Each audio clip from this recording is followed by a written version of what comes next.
தந்தை மகன் தூயாவியாரின் பெயராலே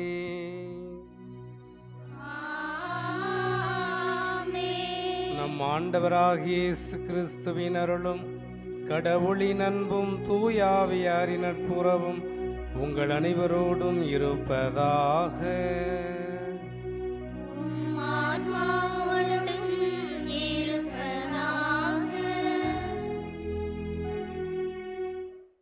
புனித செபஸ்தியார் திருவிழா திருப்பலி முன்னுரை. இன்று நாம் கொண்டாடும் புனித செபஸ்தியார் பிரான்ஸ் நாட்டில் நார்போன் நகரில் கிபி 257 ஆண்டு பிறந்தார். கிறிஸ்தவர்கள் என்று தெரிந்தாலே கொலை செய்கின்ற சூழ்நிலை நிலவிய காலத்தில் கிறிஸ்துவின் மீது தீவிர பற்றுள்ளவராக புனித செபஸ்தியார் தன்னை வளர்த்து கொண்டார். போர்ப்படையில் சேர்வதை வெறுத்தாலும் ரோமை பேரரசனுக்கு அஞ்சி குகைகளிலும் கைது செய்யப்பட்டு சிறையில் வாடும் கிறிஸ்தவர்களுக்கு தன்னால் என்ற உதவியே செய்யலாமே என்று ரோமை சென்று பேரரசன் கார்தூசின் படையில் சேர்ந்தார். தனது திறமையால் நூற்றுவ தலைவராக உயர்ந்து பல வெற்றிகளை குவித்ததால் அரசன் இவரை படைத்தளபதியாக உயர்த்தினார். எளியவர் மீது இரக்கம் கொண்ட செபஸ்தியார் வீரர்களின் வீடுகளை சந்தித்து அவர்களது தேவைகளை நிறைவேற்றினார். இவரது நல் உள்ளத்தால் பலரும் கிறிஸ்தவர்கள் ஆனார்கள். பேரரசன் யோக்கியாசின் படையில் தளபதியாக பணியாற்றிய செபஸ்தியார் அண்டை நாட்டார் வீசிய வாள் அரசன் மீது விழ வந்ததை அற்புதமாய் காப்பாற்றினார். உள்ள மகிழ்ந்த அரசன் செபஸ்தியாரை நாட்டின் தலைமை தளபதியாக உயர்த்தினார். ரோமே உயர் அதிகாரியின் மனைவி ஜோயே என்பவள் திடீரென ஊமையானார். 6 ஆண்டுகள் மருத்துவர்களால் குணமாக்க இயலவில்லை. இறுதியில் கிறிஸ்துவை ஏற்றுக்கொள்கிறேன் என்று சொல்லி செபஸ்தியாரை வீட்டிற்கு அழைத்து செபிக்க அவள் பேச துவங்கினாள். அவளது கணவரும் ஜூலை என்ப நோயால் பாதிக்கப்பட்டு ஜெபத்தால் குணம் பெற்று மனமாற்றமடைந்து கிறிஸ்தவர்களானார்கள். இதை அறிந்த அரசன் செபஸ்தியார் கிறிஸ்தவர் என்று தெரிந்து அவரை மரத்தில் கட்டி அம்புகளால் ஏது கொல்ல ஆணையிட்டான். அவர் இறந்து விட்டார் என எண்ணி அப்படியே போட்டுவிட்டு சென்றார்கள். கிறிஸ்தவர்கள் அவரை அடக்கம் செய்ய தூக்கிய போது அவருள் உயிர் இருந்ததால் அவரை காப்பாற்றி புண்களை ஆற்றினர். பலம் கொண்ட செபஸ்தியார் அரசனை நேரில் சென்று சந்தித்தார். மறைத்து வைத்திருந்த தடியார் செபஸ்தியாரை தலையில் அடித்து கொன்றார். கிபி 288 ஜனவரி 20ஆம் நாள் செபஸ்தியார் இறைப்பிடம் சென்றார். இந்த உலகில் 31 ஆண்டுகளை வாழ்ந்து இறைவனுக்காக தன் இன்னுயிரை ஈந்தவர் நம் புனிதர் செபஸ்தியார். இதே செபஸ்தியார் நமது ஊரில் அத்தனை பேரையும் சிறப்பாக இவ்விழா எடுக்கும் ஆட்டுக்காரர்கள் குடும்பத்தையும் அவர்கள் வளர்க்கும் கால்நடைகளுக்கும் உறுதுணையாக இருந்து பராமரிக்கிறார் என்ற நன்றியோடு நடத்தும் இவ்விழாவின் ஆசிரியை முழுமையாக பெற்றுக்கொள்ளவும் ஜெபிப்போம். அவர்களுக்காக திருப்பலி நிறைவேற்றி ஜெபிக்க வந்திருக்கும் அருட்தந்தை சைமன் செல்வன் மற்றும் நம் பங்கு தந்தை அருள் சகோதரிகள், இந்த ஆலயத்தில் கூடியுள்ள அத்தனை பேரையும் ஆண்டவர் இந்நாளில் அர்ப்பணித்து இத்திருப்பலியில் இணைவோம். இறை ஆசீர் பெறுவோம். சகோதர சகோதரிகளே, இத்திருப்பலியில் நாம் அனைவரும் தகுதியோடு நம்மை ஒப்பு கொடுக்கும் பொருட்டு நம் குற்றங்குறைகள் பாவங்களை ஏற்று மனம் வருந்தி இறைவனுடைய மன்னிப்பையும் அருளையும் வேண்டுவோம்.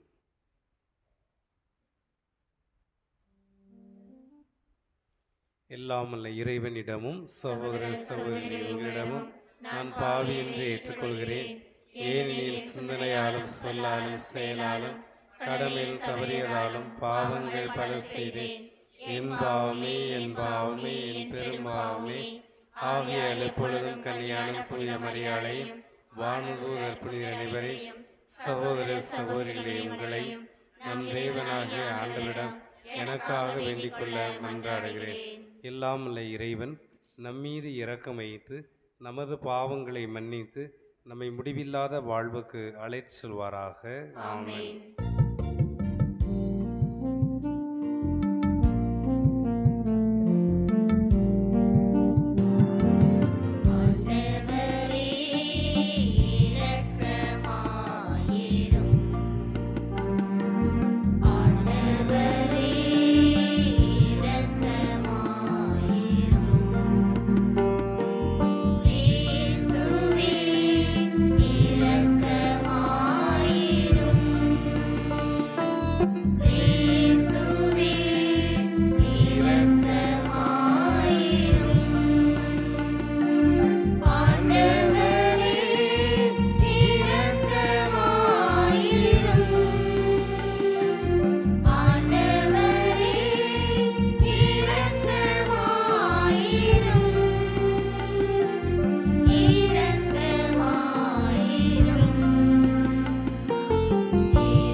ஆண்டவரே, மன துணிவை எங்களுக்கு அருளுமை வேண்டுகின்றோம்.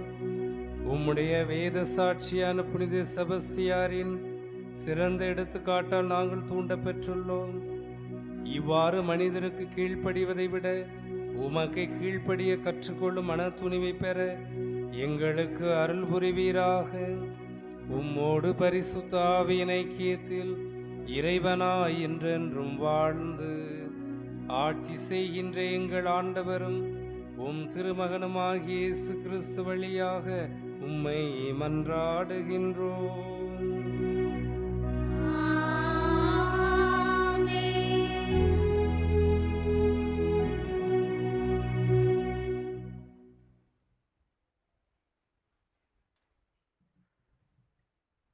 முதல் வாசக முன்னுரை. ஆண்டவர் நாத்தான் வழியாக தாவீதின் மனதை தொட்டு அவரது மறைமுகமான பாவச் செயலை நாசூக்காக சொல்லி அவரை மனமாற்றம் செய்து அவரது பாவத்திற்காக மனம் நோகச் செய்து ஆண்டவரிடம் மன்னிப்பு பெறுபடி செய்கிறார். வாசகத்திற்கு செவிமடுக்கின்ற நாமும் நமது தவறுகளை எண்ணி உண்மையிலேயே தவறு என்றால் திருந்தி வாழ அருள் வேண்டி முதல் வாசகத்திற்கு செவிமடுப்போம்.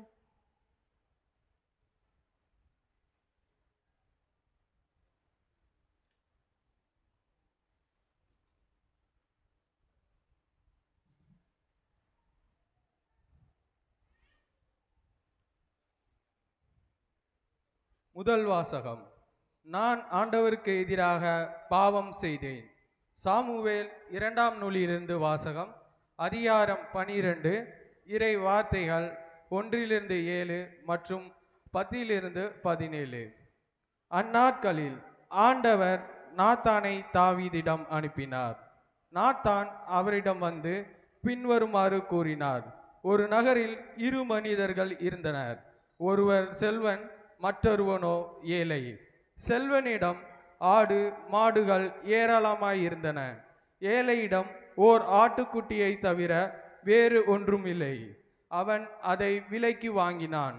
அது அவனோடும் அவன் குழந்தைகளோடும் இருந்து வளர்ந்து பெரிதாகியது. அவனது உணவை உண்டு அவனது கிண்ணத்திலிருந்து நீர் குடித்து அவனது மடியில் உறங்கி அவனுக்கு ஒரு மகளைப் போலவே அது இருந்தது. வழிப்போக்கன் ஒருவன் செல்வனிடம் வந்தான். தன்னிடம் வந்த வழிப்போக்கனுக்கு உணவு தயார் செய்ய தன் ஆடு மாடுகளிலிருந்து ஒன்றை எடுப்பதை விட்டு அந்த ஏழையின் ஆட்டுக்குட்டியை எடுத்து வழிப்போக்கனுக்கு உணவு தயார் செய்தான்.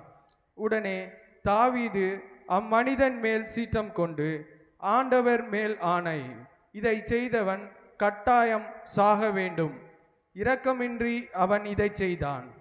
இவன் ஓர் ஆட்டுக்குட்டிக்கு பதிலாக 4 மடங்கு திருப்பி தர வேண்டும் என்று நாத்தானிடம் கூறினான். அப்போது நாத்தான் தாவீதிடம், நீயே அம்மனிதன். இஸ்ரேலின் கடவுள் ஆண்டவர் இவ்வாறு கூறுகிறார், நீ என்னை புறக்கணித்து இத்தியான் உரியாவின் மனைவியை உன் மனைவியாக்கி கொண்டாய். இதோ ஆண்டவர் இவ்வாறு கூறுகிறார், உன் குடும்பத்தினின்றே நான் உனக்கு தீங்கை வரவழைப்பேன். உன் கண்கள் காண உன் மனைவியரை உனக்கு அடுத்தவரிடம் ஒப்புவிப்பேன். அவன் பட்டப்பகலில் உன் மனைவியரோடு படுத்திருப்பான். நீ மறைவில் செய்ததை அனைத்து இஸ்ரேலரும் காணுமாறு நான் பட்டப்பகலில் நிகழச் செய்வேன் என்று கூறினார். அப்போது தாவீது நாத்தானிடம், நான் ஆண்டவருக்கு எதிராக பாவம் செய்துவிட்டேன் என்று சொன்னான். நாத்தான் தாவீதிடம், ஆண்டவரும் உனது பாவத்தை நீக்கிவிட்டாய், நீ சாக மாட்டாய். ஆயினும் ஆண்டவரின் எதிரிகள் அவரை இழிவாக எண்ணும்படி நீ இவ்வாறு செய்ததால் உனக்கு பிறக்கும் மகன் உறுதியாகவே சாவான் என்றார். பின்பு நாத்தான் தம் வீட்டுக்கு சென்றார். உரியாவின் மனைவியை தாவீதிற்கு பெற்றெடுத்த குழந்தையை ஆண்டவர் தாக்க அது நோயிற்று சாக கிடந்தது. தாவீது அக்குழந்தைக்காக ஆண்டவரிடம் மன்றாடினான். உண்ணா நோன்பு மேற்கொண்டு உள்ளே சென்று இரவெல்லாம் தரையில் படுத்து கிடந்தார். அவர் தம் வீட்டின் பெரியோர்கள் தரையிலிருந்து அவரை எழுப்பச் சென்றனர். அவருக்கோ விருப்பமில்லை. அவர்களோடு அவர் உணவும் உண்ணவில்லை. இது ஆண்டவர் வழங்கும் அருள்வாக்கு.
ஆண்டவர் உங்களோடு இருப்பாராக.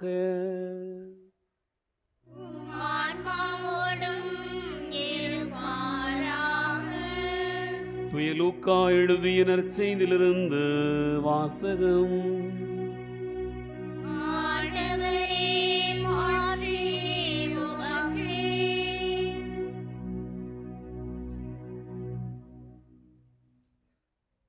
லூக்கா நற்செய்தி அதிகாரம் 9 இறைவார்த்தைகள் 22 முதல் 27 முடிய.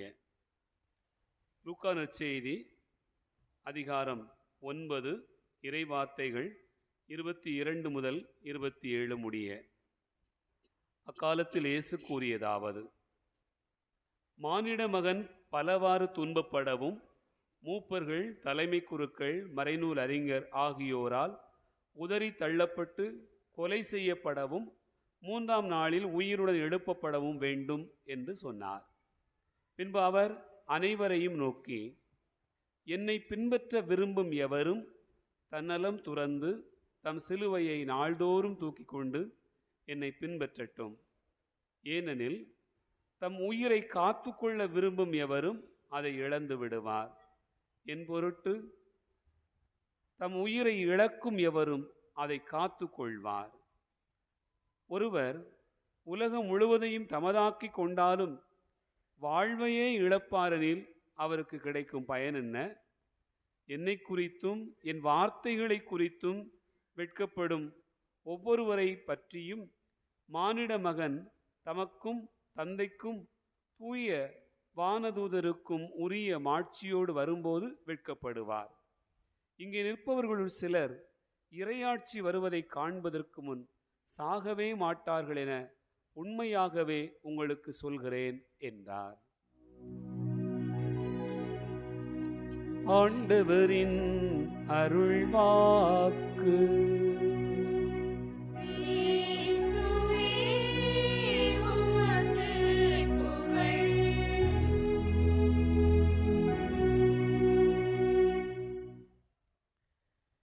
இயேசுவில் அன்பார்ந்த சகோதர சகோதரிகளே, நீங்கள் இன்றைய நாளில் 2 பக்தர்களாக இருக்கிறீர்கள். கோடி அற்புதர் புனித அந்தோனியாருடைய பக்தர்களாகவும், இந்த நாளில் புனித செபஸ்தியாருடைய அன்பு பக்தர்களாகவும் இருக்கிறீர்கள். உங்கள் அனைவருக்கும் பங்கு தந்தையின் சார்பாக, துறவியல் சார்பாக மறைசாட்சியான புனித செபஸ்தியாருடைய திருவிழா வாழ்த்துக்களை அன்போடு மகிழ்வோடு தெரிவித்துக் கொள்கிறேன். இந்த ஆலவந்தான்குளம் மறை பணித்தலத்திற்கு வரும்போது எனக்கு ஒரு அளவு கடந்த ஒரு மகிழ்ச்சி என்னவென்றால், இந்த கிராமத்து மண் வாசனை, கிராமத்து பண்பாடு, கலாச்சாரம் இன்னும் மறையவில்லை என்பது என் உள்ளத்தை மிக ஒரு ஆழமான ஒரு பதிவையும் பாதிப்பையும் ஏற்படுத்தியிருக்கிறது. பெருமிதமான மலைத்தொடர், பேரழகூட்டும் பசிய காடு, குமரி பாயும் அருவிகள், கொஞ்சி தவழும் மேகங்கள், கூடி பாடும் பறவைகள், ஓடி ஆடும் விலங்கினங்கள், இவற்றை கண்டு மகிழ சில நாட்கள் தான் போதுமோ என்று குற்றாலத்தினுடைய இயற்கையை வர்ணித்த அருமையாக ஒரு கவிஞன் பாடினான். அதே போல இந்த மண்ணிற்கு வரும்போது நகர்ப்புறத்து மக்களிடம் இருக்கக்கூடிய அந்த பண்புகளை விட அவர்களுடைய அறிவு சார்ந்த, அவருடைய சமூக அந்தஸ்து சார்ந்த அந்த நிலையை கடந்து இங்கே இருக்கக்கூடிய மக்கள் யதார்த்தமாக, எளிமையாக, அதே சமயத்தில் குருக்களை பார்க்கும்போது யார் எவ்வளோ எங்கேருந்து வந்திருக்கிறாரு, அவர் யார், அதெல்லாம் அவங்களுக்கு தெரியல. ஒரு குருவை பார்க்கும்போது இருக்கக்கூடிய அந்த மரியாதை, அந்த குருத்துவ மாண்பு என்பது உங்களிடம் இருப்பதை கண்டு நான் மிக்க மகிழ்ச்சி அடைந்தேன். கவிஞர் வைரமுத்து அருமையாக சொல்வான், இந்த விலங்குகளை பார்த்து திட்டாதீர்கள் என்று சொல்வான். அதில் ஒரு வார்த்தை எனக்கு ரொம்ப பிடிக்கும். கூட்டு வாழ்க்கை இன்னும் குலையாமல் இருப்பது காட்டுக்குள் தான் என்று சொல்வான். அதே போல் மக்களுடைய ஒற்றுமை, இறை பணியாளர்கள் கொடுக்கக்கூடிய மதிப்பு, அதெல்லாம் இன்னும் குலையாமல் இருப்பது இந்த மறைப்பணித்தலத்தில் தான் என்பதிலே நான் மிக்க மகிழ்ச்சி அடைகிறேன். அருமையான புதுமையான ஆலயம், புதுப்பிக்கப்பட்ட ஆலயம், அருமையான பாடகர் குழுவினர்கள், வந்திருக்கக்கூடிய எல்லா மக்களும் நான் இருக்க பங்குகள் எல்லாம் இதுக்குள்ளே வீட்டுக்கு போய் சாப்பிட்டு தூங்கியிருப்பாங்க. ஆனால் இங்கே வந்து பார்த்தா இப்போ தான் உங்களுக்கு மாலை பொழுது மாதிரி மகிழ்வோடு இந்த ஆலயத்தில் கூடி வந்திருக்கீங்க. உங்களுடைய ஆர்வம் பெரிது, உங்களுடைய ஒன்றிணைப்பு பெரிது. ஆகையினால உங்களோடு இணைந்திருப்பது மிக்க ஒரு மகிழ்ச்சியாக நான் கருதுகிறேன். செபஸ்தியாருடைய திருவிழா எல்லாம் போன வாரமே கொண்டாடி முடிச்சாச்சு, ஜனவரி 20. ஆனாலும் செபஸ்தியாரை நாங்கள் மறக்கவில்லை, செபஸ்தியார் எங்களுடைய இரத்தத்திலும் உறவிலும் இணைந்திருக்கிறார் என்று அந்த திருவிழாவை வெகு சிறப்பாக அளவை மக்கள் கொண்டாடி மகிழ்வது தனி சிறப்பு. இதில் வந்து இன்றைக்கு ஆடு வளர்ப்போர் சங்கம் அதை சிறப்பிப்பது ஒரு அருமையான ஒரு வாய்ப்பாக நீங்கள் பயன்படுத்தி கண்டு மகிழ்கின்றேன். அன்பிற்குரியவர்களே, எத்தனையோ புனிதர்களை நான் வியந்து அருமையாக மறையுரை ஆற்றியிருக்கிறேன். ஆனால் செபஸ்தியார் வந்து எனக்கு ஒரு நெருக்கமான ஒரு புனிதர். செபஸ்தியாரை நினைக்கும் போது அவருடைய வாழ்க்கை, அவருடைய எளிமை, அவருடைய இரத்தம் சிந்தக்கூடிய அளவுக்கு இயேசுவை அன்பு செய்த அந்த வாழ்க்கை, இன்றளவும் உலகம் முழுவதும் வாழ்கின்ற ஏழை எளிய மக்கள், நோயாளிகள், பாதிக்கப்பட்ட மக்களுக்கெல்லாம் பாதுகாவலராக செபஸ்தியார் இருக்கிறார். அவரைத்தான் இன்றைய நாளில் நாம் பாதுகாவலராக நாம் கொண்டாடி கொண்டிருக்கிறோம். இன்றைக்கு செபஸ்தியாரை பற்றி நிறைய சொல்லலாம். ஆனால் எல்லாரும் பைபிள் கொண்டு வந்திருப்பேன்னு நினைக்கிறேன், அப்படி தானே? ஆமாம், மிகுந்த பாராட்டுகள். விவிலியத்தையும் செபஸ்தியாரும் இணைத்து நாம் பயணிப்போம். அதாவது செபஸ்தியாரை பற்றி ஒரு புதுமையோடு ஆரம்பிக்க விரும்புகிறேன். அதாவது செபஸ்தியாரை பற்றி நிறைய புதுமை சொல்லலாம். செபஸ்தியாரை பற்றி ஒரு குருவானவர் வந்து என்று சொன்னார், உங்களுக்கு இறை அழைத்தல் குருவாக மாறுவதற்கு என்ன காரணம் என்று கேட்டேன். அப்போ அவர் சொன்னார், நான் வந்து குருவாக உருவாவதற்கு காரணமே புனித செபஸ்தியார் தான் என்று சொன்னார். காரணம் என்னவென்றால், சிறு வயதனாக 7 வயசு பையனாக இருக்கும்போது தெருவில் வேகமாக ஓடி இருக்கிறாரு. ஓடின அந்த பையன் அந்த கிணத்தடியில் அவங்க அம்மா வந்து துணியை சோப்பு போட்டுக்கிட்டு இருக்காங்க, எல்லாரும் சோப்பு போட்டுக்கிட்டு இருக்காங்க. அந்த பாசம் வலிக்கு அப்படியே விழுந்து அவருடைய முகங்குப்புற விழுந்து நெத்தி அடிபட்டு, மூக்கு உடப்பட்டு, நெஞ்சில் அடிபட்டு, பேச்சு மூச்சு இல்லாமல் அந்த கிணத்தடியில் அப்படியே படுத்துட்டான். கையை பிடிச்சி பார்க்காங்க, அவருடைய கையில் வந்து எந்த விதமான அசைவுகள் இல்லை. நாடியை பிடிச்சி பார்க்காங்க, பல்ஸ் எல்லாம் குறைஞ்சிக்கிட்டே இருக்குது. அந்த அம்மா சோப்பு போட்டுக்கிட்டு இருந்தவங்க பயந்து போய் அந்த பையனை தூக்கிட்டு வந்து என்ன செய்யணும்னு தெரியல. ஒரு கிராமம்தான், ஆனால் நம்முடைய பையனுக்கு உயிர் போயிடுச்சுன்னா என்ன பதில் சொல்லணும்னு சொல்லி பக்கத்தில் ஒரு செபஸ்தியாருடைய கெவி இருக்குது அந்த ரோட்டோரமாக. இந்த செபஸ்தியார்கிட்ட அந்த வெயில் கடுமையாக அடிக்கி ஒரு துண்டை விரித்து செபஸ்தியாருடைய பாதத்தில் போட்டாங்க. அங்கே வந்து எப்போதும் மெழுகுதிரி எரிஞ்சிக்கிட்டே இருக்குது, உப்பு மிளகு இருக்குது. செபஸ்தியார்கிட்ட மன்றாடி, என் மகன் இறந்து போகக்கூடிய நிலைக்கு ஆயிடுச்சு, நாடியை பார்க்கும்போது சாகக்கூடிய தருவாய் ஆயிடுச்சு, இன்னும் பிழைக்க மாட்டான் அப்படிங்கிறாங்க. செபஸ்தியாரே, நீர் காப்பாற்றி விட்டால் என் மகனை கடவுள் பணிக்கு இறை அழைத்தலுக்கு குருவாக அனுப்ப நான் விரும்புகிறேன் என்று ஒரு வாஞ்சையோடு பயணம் காத்து கிடந்தார் அந்த தாய், இரவும் பகலுமாக. திடீரென்று ஒரு நாள் அந்த இரவில் தான் அவருக்கு அந்த அசைவுகள் உருவாகி சிறிது சிறிதாக அவர் கண் திறக்க ஆரம்பிக்கின்றார். ஊரே நம்ப முடியல. நாடி துடிச்சு இறந்து போயிட்டாருன்னு சொன்னக்கூடிய அந்த பையன் திடீரென்று அவருக்கு உயிர் பிச்சை கொடுத்தவர் புனித செபஸ்தியார். அப்போ தான் அந்த 7 வயசில் அந்த காப்பாற்றிய அந்த உணர்வுக்கு நன்றியாக அவர் இறை அழைத்தலை பெற்று அவர் குருவாக இன்றைக்கு திருச்சபையிலே பணியாற்றி கொண்டிருக்கிறார். அப்போ நான் இறை அழைத்தலை பெற்றதே புனித செபஸ்தியார் தான் என்று சொல்கிறார். அதற்கு காரணம், நாம் வணங்கக்கூடிய கடவுள் உண்மையுள்ளவர், மாபெரும் காரியங்கள் செய்வார் என்பதை விவிலியம் நமக்கு மிக தெளிவாக சொல்லுகிறது. நாம் எடுத்து வாசிப்போம். இணைச்சட்ட நூல் 7வது அதிகாரத்தில் 7, 8, 9 வசனத்தை நீங்கள் வாசித்து பாருங்கள். இணைச்சட்ட நூல் 7ஆம் அதிகாரம் 6 முதல் 9வது வசனத்தில், 8வது 9வது வசனத்தில் என்ன சொல்லுது? ஆண்டவராகி கடவுள் என்ன சொல்கிறாரு? இஸ்ராயல் மக்களை வந்து நான் வனாந்தரத்தில் அழைச்சிட்டு வந்தேன். அதுக்கு முன்னால் செங்கடலை பிளந்து பாதையை பிளந்து அழைச்சிட்டு வந்தேன்.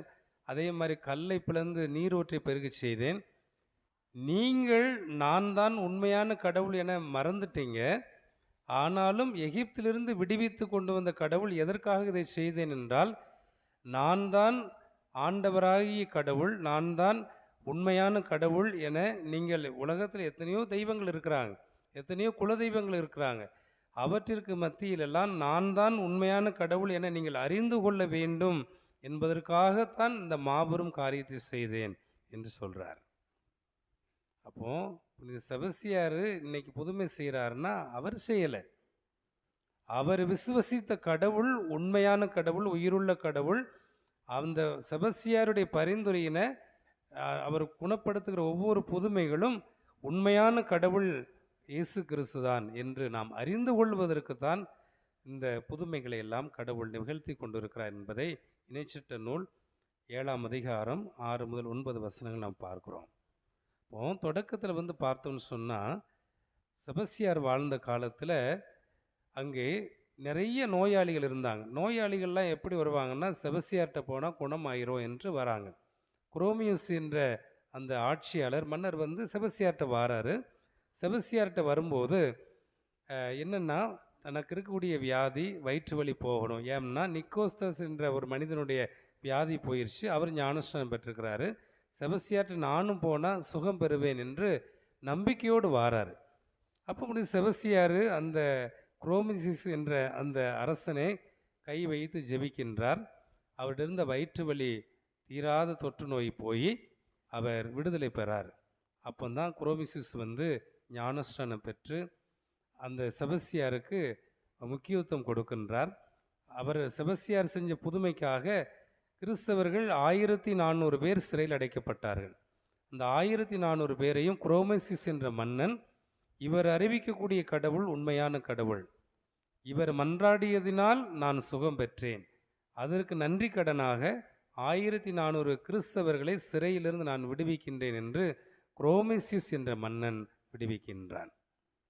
அப்போ இதிலிருந்து நாம் தெரியக்கூடிய உண்மை என்னவென்று சொன்னால், இன்றைக்கு நம்முடைய விசுவாசம் என்பது இதைத்தான் நம்ம புரியணும். நம்முடைய விசுவாசம் என்பது மன்னர்களை, ஆட்சியாளர்களை ஆட்டம் கொடுக்க வைப்பதுதான் நம்முடைய விசுவாசம். இங்கே நிறைய பேர் நம்முடைய ஆட்சியாளர்கள் நம்மளை இன்னும் வருங்காலத்தில் காப்பாற்றிடுவாங்களா, வரக்கூடிய ஆட்சியாளர்கள் இந்த அடுத்த ஆட்சி வந்தால், இதே ஆட்சி நடந்தால் நம்மெல்லாம் சிறுபான்மையர் இருக்க முடியுமா என்றெல்லாம் நம்ம நினைக்கலாம்.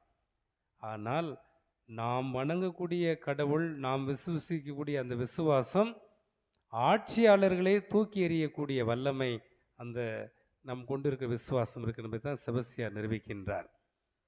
நம்ம வீரமாமுனிவரை பார்க்குறோம். ஏலாக்குறிச்சியில் மன்னர் ஆட்சி செய்கிறாரு. அந்த இடத்துல பாருங்கள், அவருக்கு தீராத ஒரு வயிற்று வலி, சுகமாக முடியல. மருத்துவர்கள், மந்திரவாதி வராங்க, எல்லாம் குணப்படுத்த முடியாமல் தவிக்கிறாரு. புனித வீரமாமுனிவர் என்ன செய்கிறாரு, ஒரு குளத்தில் தண்ணியை எடுத்து அதில் மண்ணை பிசைஞ்சு மாதாவினுடைய பெயரை சொல்லி மன்றாடி அந்த மன்னருடைய உடம்புல தடவி ஜெபிக்கிறார். அந்த இடத்திலே அவர் சுகம் பெறுகிறார்.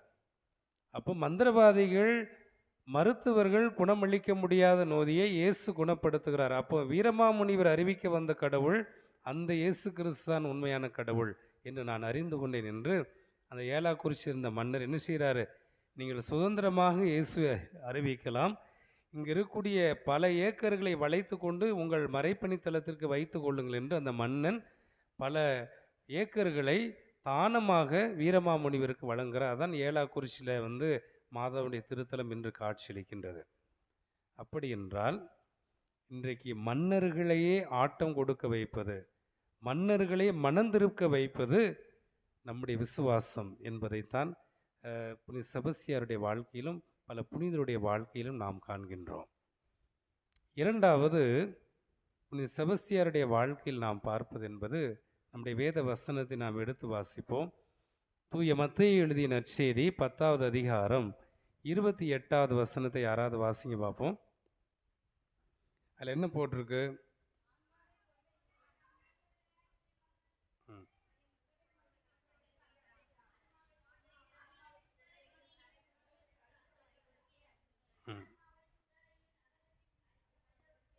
இந்த செபஸ்தியாருடைய வாழ்க்கையில் அவருடைய விசுவாசம் எந்த அளவுக்கு இருக்குன்னா, தான் பெற்ற விசுவாசத்தை பிறருக்கும் கற்றுக் கொடுக்கின்றார்.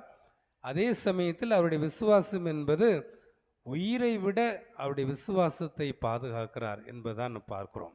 இந்த செபஸ்தியாருடைய வரலாறு அருமையாக வாசித்தாங்க. அவர் பிரான்ஸ் நாட்டில் கிபி 256 ஆண்டில் பிறந்தார். 288 ஆண்டில் இறந்துட்டார். 32 வருஷம்தான் அவர் வாழ்ந்தார். அவர் வாழ்ந்தது பிரான்ஸில் பிறந்து இத்தாலியில் மிலான் வராரு. அங்கே ரோமையில் படையில் சேர்ந்தார். அங்கே ரோமையில் படையில் சேரும்போது அவருக்கு என்னென்னா தனிப்பட்ட ஒரு ஆர்வம், தான் பெற்ற விசுவாசத்தில் உறுதியோடு இருக்க வேண்டும் என்று. ஆனால் ரோமை படைக்கு விசுவாசியாக இருக்கிறாரு, கடவுளுக்கு விசுவாசியாக இருக்கிறார். ஆனால் ரோமை படையில் அவரை அவருடைய பணித்திறமையை, அவருடைய புலமையை பார்த்து அங்கே அவருக்கு தளபதியாக உயர்த்தக்கூடிய அதிகாரம் கிடைக்கிறது. செபஸ்தியார் அந்த பதவியை பற்றியோ அந்த தளபதிங்கக்கூடிய பெருமை பற்றி அவர் கவலைப்படலை. ஆனால் அவருக்கு ஒரு வருத்தம், நான் பெற்ற அந்த கத்தோலிக்க திருச்சபையில் ஞானஸ்தானத்தை போல என் சக கத்தோலிக்கர்கள் சிறையில் கிறிஸ்து விசுவாசிகள் வாடுகிறார்கள், நிறைய பேர் கொலை செய்யப்படுகிறார்கள். இவர்களை காப்பாற்ற வேண்டும், இவர்களை விசுவாசத்தில் உறுதிப்படுத்தப்பட வேண்டும் என்பதில் செபஸ்தியார் உறுதியோடு இருக்கிறார். அதுதான் ரோமையர்களை திருமுகத்தில் தூய சின்னப்பர் என்ன சொல்கிறாருன்னா, நான் பெற்ற விசுவாசத்தினால் உங்களை ஊக்கப்படுத்தவும், நீங்கள் பெற்ற விசுவாசத்தினால் நான் தளர்ந்து போகும்போது என்னை ஊக்கப்படுத்த வேண்டும் என்பதை விளைகிறேன் என்று சொல்கிறார். இன்றைக்கி நம்முடைய வாழ்க்கையில் நிறைய நேரங்களில் கோயிலுக்கு வரோம், ஒரு சின்ன நோய் வந்துருச்சுன்னா டாக்டர்கிட்ட போகிறோம், குணமாக மாட்டேங்க. கோயிலுக்கு போனோம், நிறைய பிரச்சனை தீர மாட்டேங்க.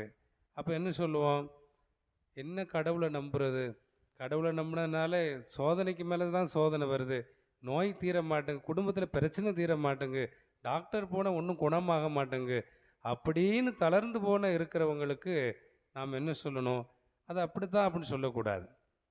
கடவுள் இருக்கிறார், கடவுள் உன்னை பாதுகாப்பார். இந்த துன்பத்தின் வழியாக, இந்த நோயின் வழியாக கடவுள் உனக்கு மாபெரும் காரியங்களை செய்வார். கடவுள் உன்னை குணப்படுத்துவார். உன்னுடைய ஜெபம் வீண் போகாது, உன்னுடைய நம்பிக்கை வீண் போகாது என்று நான் பெற்ற இறை நம்பிக்கையை உங்களுக்கு ஊட்டி அதை ஊக்கப்படுத்த விளைகின்றேன். நீங்கள் பெற்ற விசுவாசத்தை எனக்கும் ஊக்கமூட்ட நான் விளைகிறேன் என்று சொல்கிறார். அப்போ கிறிஸ்துவ விசுவாசிகள் என்பவர்கள் ஒருவருக்கு ஒருவர் இறை நம்பிக்கையினால் ஊக்கப்படுத்த வேண்டும் என்பதை நான் விளைகிறேங்கிறார் சின்னப்பர். அதுதான் இவர் செய்கிறார். இவர் கிறிஸ்துவ விசுவாசத்துக்காக சிறையில் அடைக்கப்பட்டார், நிறைய பேர் கொலை செய்யப்பட்டார்கள், நிறைய பேரை கொன்று போட்டாங்க, நிறைய பேர் தளர்ந்து போயிட்டாங்க. பேசாமல் கிறிஸ்துவ மதத்தை விட்டுறலாம்னு சொல்லி மார்க்கஸ் மார்சிலினிஸ்ங்கிற இளைஞர்கள் சிறையில் வாடும்போதே இன்னுமே கிறிஸ்துவ விசுவாசத்தை மறுதளிச்சிருவோம், பேசாமல் நம்ம வேறு மதத்துக்கு போயிடுவோங்கிறாங்க. ஆனால் அந்த இடத்துல செபஸ்தியார் என்ன சொல்கிறாருன்னா, நீங்கள் கவலைப்படாதீங்க, ஆண்டவர் உங்களோடு தான் இருப்பார். இங்கே படக்கூடிய துன்பம் தற்காலிகமானது, ஆனால் இந்த துன்பங்களையெல்லாம் நாம் விண்ணக மாட்சிமைக்கு கடவுள் அழைத்து சொல்வார். ஆகையினால நீங்கள் தைரியமாக இருங்கள், நீங்கள் பெற்ற விசுவாசத்தை காத்து கொள்ளுங்கள், விசுவாசத்திலிருந்து பின்வாங்காதீர்கள் என்று சிறையில் இருந்த கைதிகளை, அதே போல கிறிஸ்தவ மார்க்கத்தை விட்டு விலகி சென்ற விசுவாசிகளை மீண்டும் ஊக்கப்படுத்தி உறுதிப்படுத்தி அவர்களை கிறிஸ்தவ விசுவாசத்தில் கட்டி காக்கின்றார், கட்டி எழுப்புகின்றார் செபஸ்தியார். செபஸ்தியாரிலிருந்து நாம் கற்றுக்கொள்வது, எத்தனை பேர் இன்றைக்கி இறை நம்பிக்கை இழந்து கோயிலுக்கு வராமல் இருக்காங்க, பைபிள் படிக்காமல் இருக்காங்க, ஜெபிக்க மறந்துருக்காங்க, எத்தனை பேர் கடவுளுக்கு எதிராக இருக்காங்க. அவங்களுக்கு புனித செபஸ்தியாரை போல நாம் அந்த முதியவர்களை, ஏழைகளை, நோயாளிகளை, கைவிடப்பட்டோரை, அனாதைகளுக்கு அந்த இறை நம்பிக்கையை ஊட்டுகின்ற ஒரு செபஸ்தியாராக நாம் மாறுகிறோமா என்பதைத்தான் இந்த செபஸ்தியார் நம்மை பார்த்து கேட்கிறார். மூன்றாவது நம்ம வாசகம் 10ஆம் அதிகாரம் 28 மத்தேயு நற்செய்தியில், இந்த உலகத்தில் உடலை கொள்வோருக்கு அஞ்சாதீர்கள் அப்படிங்கிறாரு. இன்றைக்கி நம்ம பயப்படுறது நம்முடைய உயிருக்கு தான் பயப்படுறோம். இன்றைக்கி பஸ்ஸில் போகிறோம், திடீர்னு ஏதோ ஆபத்து வந்துடுமோன்னு பயப்படுறோம், திடீர்னு ஏதாவது ஒரு நோய் வந்தால் இறந்து போயிடுமோ அப்படின்னு பயப்படுறாங்க. இன்றைக்கி பயப்படுறது பூரா எதுக்கு பயப்படுறாங்க மக்கள்? உடலுக்கும் உயிருக்கும் தான். ஆனால் விசுவாசத்தின் பொருட்டு அருமையாக சொல்லப்பட்டிருக்கு. இந்த உலகத்தில் உடலை கொள்வோருக்கு அஞ்சாதீர்கள், ஆன்மாவை கொள்ளுகிறவருக்கு, ஆன்மாவையும் உடலையும் நரகத்தில் தள்ளக்கூடிய கடவுளுக்கே அஞ்சுங்கள் அப்படிங்கிறார். நடந்த ஒரு சம்பவம் அஸ்ஸாம் மாநிலத்தில் 200 ஆண்டுகளுக்கு முன்பாக ஒரு சம்பவம் நடந்தது. இந்த சம்பவத்தெல்லாம் கேட்கும்போது எனக்கே அப்படியே விசுவாசத்தில் ஆட்டம் கொடுத்தது. அதாவது 200 ஆண்டுகளுக்கு முன்பாக அஸ்ஸாம் எல்லாம் மாநிலம் பிரிக்கப்படலை. அப்பமெல்லாம் மாநிலம் பிரிக்கப்படாமல் அதெல்லாம் ஆதிவாசிகள் வாழ்ந்த பூமி. நாகாலாந்தில் உள்ள மக்கள் ட்ரைபல்ஸ் ஆதிவாசிகள் வாழ்ந்திருக்காங்க. அந்த இடத்துல வெளிநாட்டிலேருந்து மிஷினரிஸ் இயேசுவை பற்றி அறிவிச்சிருக்காங்க. இயேசுவை பற்றி அறிவிக்கும் போது நிறைய பேர் அந்த மிஷினரி மாதிரி அடித்து கொண்டிருக்காங்க. அந்த நாகாலாந்தில் இருக்கவங்க கரடு முரடாக இருப்பாங்க. எடுத்த உடனே அவங்கள கொலை செய்யணும், விரட்டணும், ரத்தம் சிந்த வைக்கணும் அப்படிங்கிறது அவங்களுடைய டார்கெட். அதனால் அவங்கள அடித்து விரட்டுதாங்க. அப்படிப்பட்ட ஒரு சூழ்நிலையில் எத்தனையோ மிஷினரியை கொண்டிருக்காங்க, விரட்டி அடிச்சிருக்கிறாங்க. ஒரு மிஷினரி அடிபட்டு உதப்பட்டு ஊருக்குள்ளே போய் இயேசு கிறிஸ்துவை அறிவிக்கிறாரு. அதில் ஒரே ஒரு குடும்பம் மட்டும், அந்த ஆதிவாசிகள் கூட்டம் ஆயிரக்கணக்கான மக்கள் மத்தியில் மனம் திரும்புகிறாங்க. அந்த ஒரே ஒரு குடும்பம் மனம் திரும்பின உடனே இந்த ஊரே எதிர்த்து நிற்கிது. அங்கே இருந்த மன்னர் எச்சரிக்கிறார், நீ நம்புகிற அந்த விசுவாசத்தை இழந்துரு, இல்லை என்றால் உன் குடும்பத்தை அழிச்சிரும் அப்படிங்கிறார். அவங்க பயப்பட மாட்டேங்காங்க. முதல்ல யாரை கொள்ளுதாங்கன்னா, அந்த வீட்டில் உள்ள ஒரு முதல் பிள்ளையை அழைச்சிட்டு நடு வீதியில் வச்சு தலையை துண்டாக வெட்டுறாங்க. இப்படியாவது பார்க்குறல்ல, நீ மனம் திரும்பிடு, வேறு எங்கள் மதத்துக்கு வந்துடு, இயேசுவை மறுதளிக்க மாட்டேன் அப்படிங்கிறார். இரண்டாவது ஒரு மகனையும் கொண்டு தலைகீழாக வெட்டுறாங்க காட்டு மிராண்டிகள். அப்படி இருந்தும் அவர்கள் அதை பற்றி கவலைப்படலை. மீண்டும் அவர்கள் நம்பிக்கையோடு இருக்கிறார்கள். மூன்றாவது அவருடைய மனைவியை தலைகீழாக வெட்டி கொள்கிறாங்க. அவர் கவலைப்படலை. கடைசியாக எஞ்சி நிற்கிறது யாருன்னு பார்த்தா அந்த குடும்பத்தினுடைய தலைவர் தான். அவர் சொல்கிறாங்க, உன் வீட்டில் உன் மனைவியை கொண்டாச்சு, 2 பிள்ளைகளை கொண்டாச்சு, நீமா இன்னும் இயேசு மறுதளிக்க மாட்டேங்கிற? நீ மறுதளிச்சிட்டன்னா நீ தப்பிச்சிடலாம். நீ மறுதளிக்க மாட்டேன், இயேசு தான் கடவுள் அப்படின்னு நீ விசுவசிச்சன்னா உன்னையும் கொன்று விடுவோம் அப்படிங்க. அவர் சொல்கிறாரு, நான் உடலை கொள்ளுகிற மனிதர்களுக்கு அஞ்ச மாட்டேன், ஆன்மாவையும் உடலையும் நரகத்தில் தள்ளக்கூடிய கடவுளுக்கு மட்டும்தான் அஞ்சுவேன்னு சொல்லி தன்னுடைய தலையை கொடுக்குறார். அவருடைய தலையை வெட்டுறாங்க. அப்போ அந்த ஊரில் ஒரே குடும்பம்தான் அந்த அஸ்ஸாம் அந்த மாநிலத்தில் விசுவாசத்தை ஏற்றுக்கொண்டாங்க. எல்லாருமே குடும்பமே காலியாயிருச்சு. 2 பிள்ளைகள் ரத்தம் சிந்திட்டாங்க, மனைவி ரத்தம் சிந்தி இறந்துட்டாங்க, கணவன் அந்த தலைவர் இறந்துட்டார், குடும்பமே காலியாயிருச்சு. ஆனால் அந்த இடத்துல அந்த வெட்டப்பட்ட ரத்தத்தை பார்த்துட்டு அந்த மன்னனுக்கு ஒரு புத்தி வருது. இந்த அறிக்கை செஞ்ச அந்த இயேசு கிறிஸ்து தான் உண்மையான கடவுள்னா, அதுக்காக இந்த குடும்பமே ரத்தம் சிந்துறாங்க, உயிரே போனாலும் பரவாயில்லன்னா இந்த கடவுள் தான் உண்மையான கடவுளாக இருக்க முடியும். இந்த இயேசு கிறிஸ்து தான் உண்மையான உயிரை கொடுக்கக்கூடிய அளவுக்கு ஒரு குடும்பமே ரத்தம் சிந்திருக்காங்கன்னா, இவங்க வணங்கின இவங்கள் நம்புகிற கடவுள் தான் உண்மையான கடவுளாக இருக்குன்னு சொல்லி அந்த நாட்டில் மிஷினரி மேல் வரவழைச்சி வேதம் கற்பிக்க அனுமதி கொடுத்து அந்த நாகாலாந்து முழுவதும் கிறிஸ்தவர்களாக மாறுதாங்க. அங்கே 70% மேலாக இன்னைக்கு கிறிஸ்தவர்கள் இருக்கிறார் என்று சொன்னால் அதற்கு காரணம் ஒரு குடும்பம் இயேசுவுக்காக ரத்தம் சிந்தியது தான். அப்போ உடலை கொள்ளுவருக்கு அஞ்சாமல் ஆன்மாவை கொள்ளுகிற அந்த கடவுளுக்கு மட்டும் அஞ்சியதுனால, ரத்தம் சிந்திய அந்த வேத சாட்சி குடும்பத்தினால அந்த தேசமே இன்னைக்கு புனித பூமியாக மாறி அங்கே இருந்த மக்கள்கிட்ட இருந்த காட்டு மிராண்டித்தனம், ஒருத்தரை கொலை செய்கிறது, கொள்ளையடிக்கிறது, வன்முறை ஈடுபடலாம் இன்னைக்கு குறைஞ்சு இந்த மக்கள் மத்தியில் ஆயுதம் ஏந்துகிறவர்கள் இன்னைக்கு விவிலியத்தை தூக்கி கொண்டு அமைதியான வழியில், அன்பான வழியில், அகிம்சையான வழியில் இன்னைக்கு வந்திருக்காங்கன்னு சொன்னால் அந்த ஒரு குடும்பம் ரத்தம் சிந்திய அந்த வாழ்க்கை வீண் போகலை. அதுதான் செபஸ்தியார்கிட்ட பார்க்குறோம். இந்த செபஸ்தியார் வாழ்ந்த அந்த இடத்துல தியோகுலிசிஸ் மன்னன் சொல்கிறான், நீ அறிவிக்கக்கூடிய இயேசு விட்டுரு, இல்லைன்னா உன்னை கொலை செய்வேன், அதை பற்றி நான் கவலைப்படேன், என் உடலை கொள்ளுகிற உனக்கு நான் பயப்பட மாட்டேன், ஆன்மாவை நரகத்தில் தள்ளக்கூடிய கடவுளுக்கு தான் பயப்படுங்கிறார்.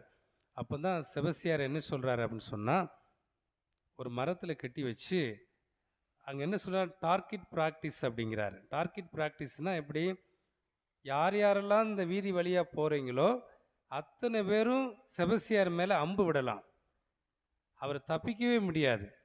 அதுலையாவது அவர் இயேசு கிறிஸ்து கடவுள் இல்லைன்னு சொல்லிட்டு தப்பிச்சு வந்தாருன்னா அவுத்து விட்ருவோம் அப்படிங்கிறாங்க. அவர் போகிறவன் வாரவன் பூரா டார்கெட்டு ப்ராக்டிஸுங்கன்னு சொல்லுவாங்க. ஒவ்வொருத்தரும் அம்பை எய்துக்கிட்டே இருக்கிறாங்க. போகிறவன் வாரவன் பூரா ப்ராக்டிஸ் பண்ணுறான். யார் மேலே, செபஸ்தியார் மேலே அம்பை எய்ததுக்கு பயிற்சி எடுக்கலாம். எடுத்து எடுத்து என்ன ஆச்சு, உடம்பு முழுவதும் அம்புகள். நம்ம 7 அம்புகள் சொல்கிறோம், உடம்பு முழுவதும் அம்புகள். எல்லாரும் அவர் மேலே ப்ராக்டிஸ் பண்ணுறாங்க. ஆனால் ஒவ்வொரு அம்பு எய்யும் போது, இயேசுவே உமக்கு நன்றி, இயேசுவே நான் சிந்துகிற ரத்தம் இந்த மண்ணில் வீண் போகக்கூடாது, என்னுடைய இந்த சிந்துகிற ரத்தம் இந்த பூமி புனிதமடைய வேண்டும், நான் மறைசாட்சியை இறப்பதன் வழியாக இந்த மண்ணில் விசுவாசம் பரவ வேண்டும் என்று புனித செபஸ்தியார் ஒவ்வொரு அம்பு எய்யும் போதும் விண்ணகத்தை நோக்கி அவர் ஜெபித்து கொண்டிருக்கிறார். அவருடைய உடம்பில் எல்லா இடத்துலையும் அம்புகள், ரத்தம் சொட்ட சொட்ட வடிந்து கடைசியில் இறந்து போயிட்டாரு அப்படின்னு நினைக்கிறாங்க. ஆனால் கடைசியில் பார்த்தா ஒரு அம்மா பார்க்குறாங்க, அவர் இறக்கலைன்னு சொல்லி அவரை வீட்டுக்கு கொண்டு போய் அவருடைய காயங்களை கழுவி மருந்துட்டு எண்ணெய் வார்த்து போட்டு செபஸ்தியாரை குணப்படுத்துகிறாங்க. மீண்டும் போய் என்ன செய்கிறாரு, நான் அறிவித்த கடவுளை அறிவிக்காமல் பின்வாங்க மாட்டேன்னு சொல்லி தியோக்லிஸ் மன்னன்ட்ட போய் சொல்கிறான், நீங்கள் என்னை கொலை செய்தாலும் நான் மீண்டும் உயிர் பெற்று அந்த இயேசுவை அறிவிப்பேன், நீ மனம் திரும்ப அப்படிங்கிறான் தியோக்லிஸ் பார்த்து.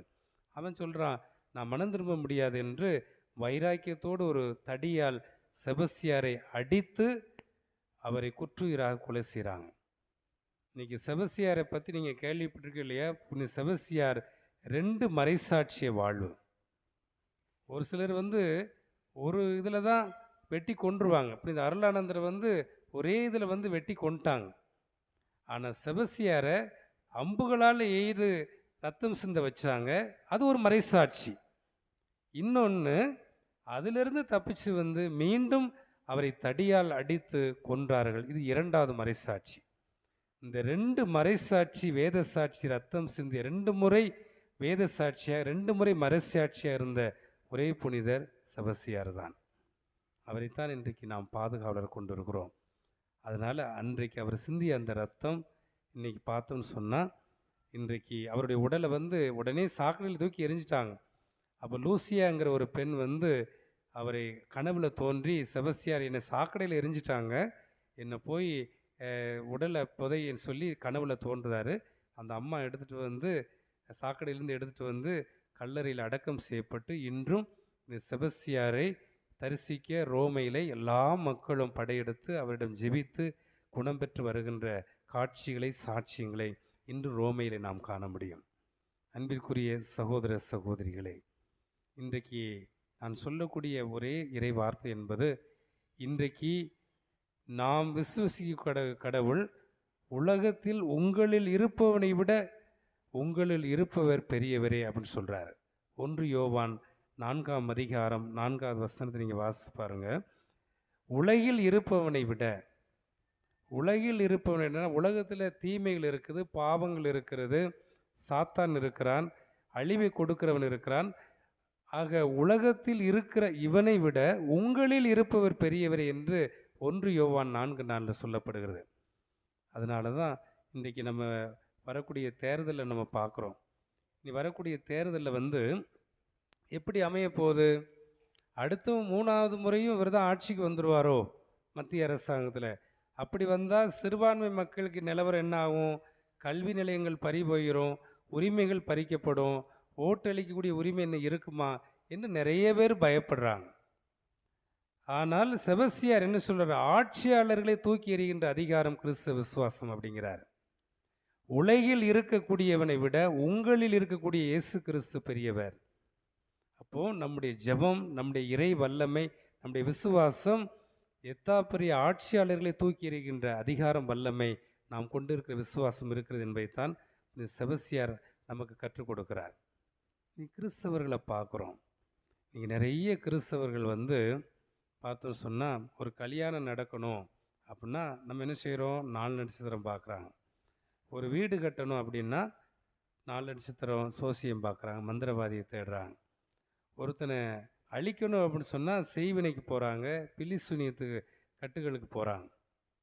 அப்போது நம்ம என்ன நினைக்கிறோம்னு சொன்னால், நம்ம விசுவசிக்கக்கூடிய கடவுள் உண்மையான கடவுள் அப்படின்னா, ஒரு கிறிஸ்தவன் வந்து ஜோசியம் பார்க்க போகிறான், 4 நட்சத்திரம் பார்க்க போகிறான், வீட்டில் வந்து தெரியாமல் எலுமிச்சம்பழம் தொங்குது, வீட்டில் வந்து தெரியாமல் வந்து தாயத்து தொங்குது அப்படின்னா, இன்றைக்கி நம்ம கிறிஸ்தவ விசுவாசத்தில் நம்ம தோற்று போய்விட்டோம் என்பதுதான்.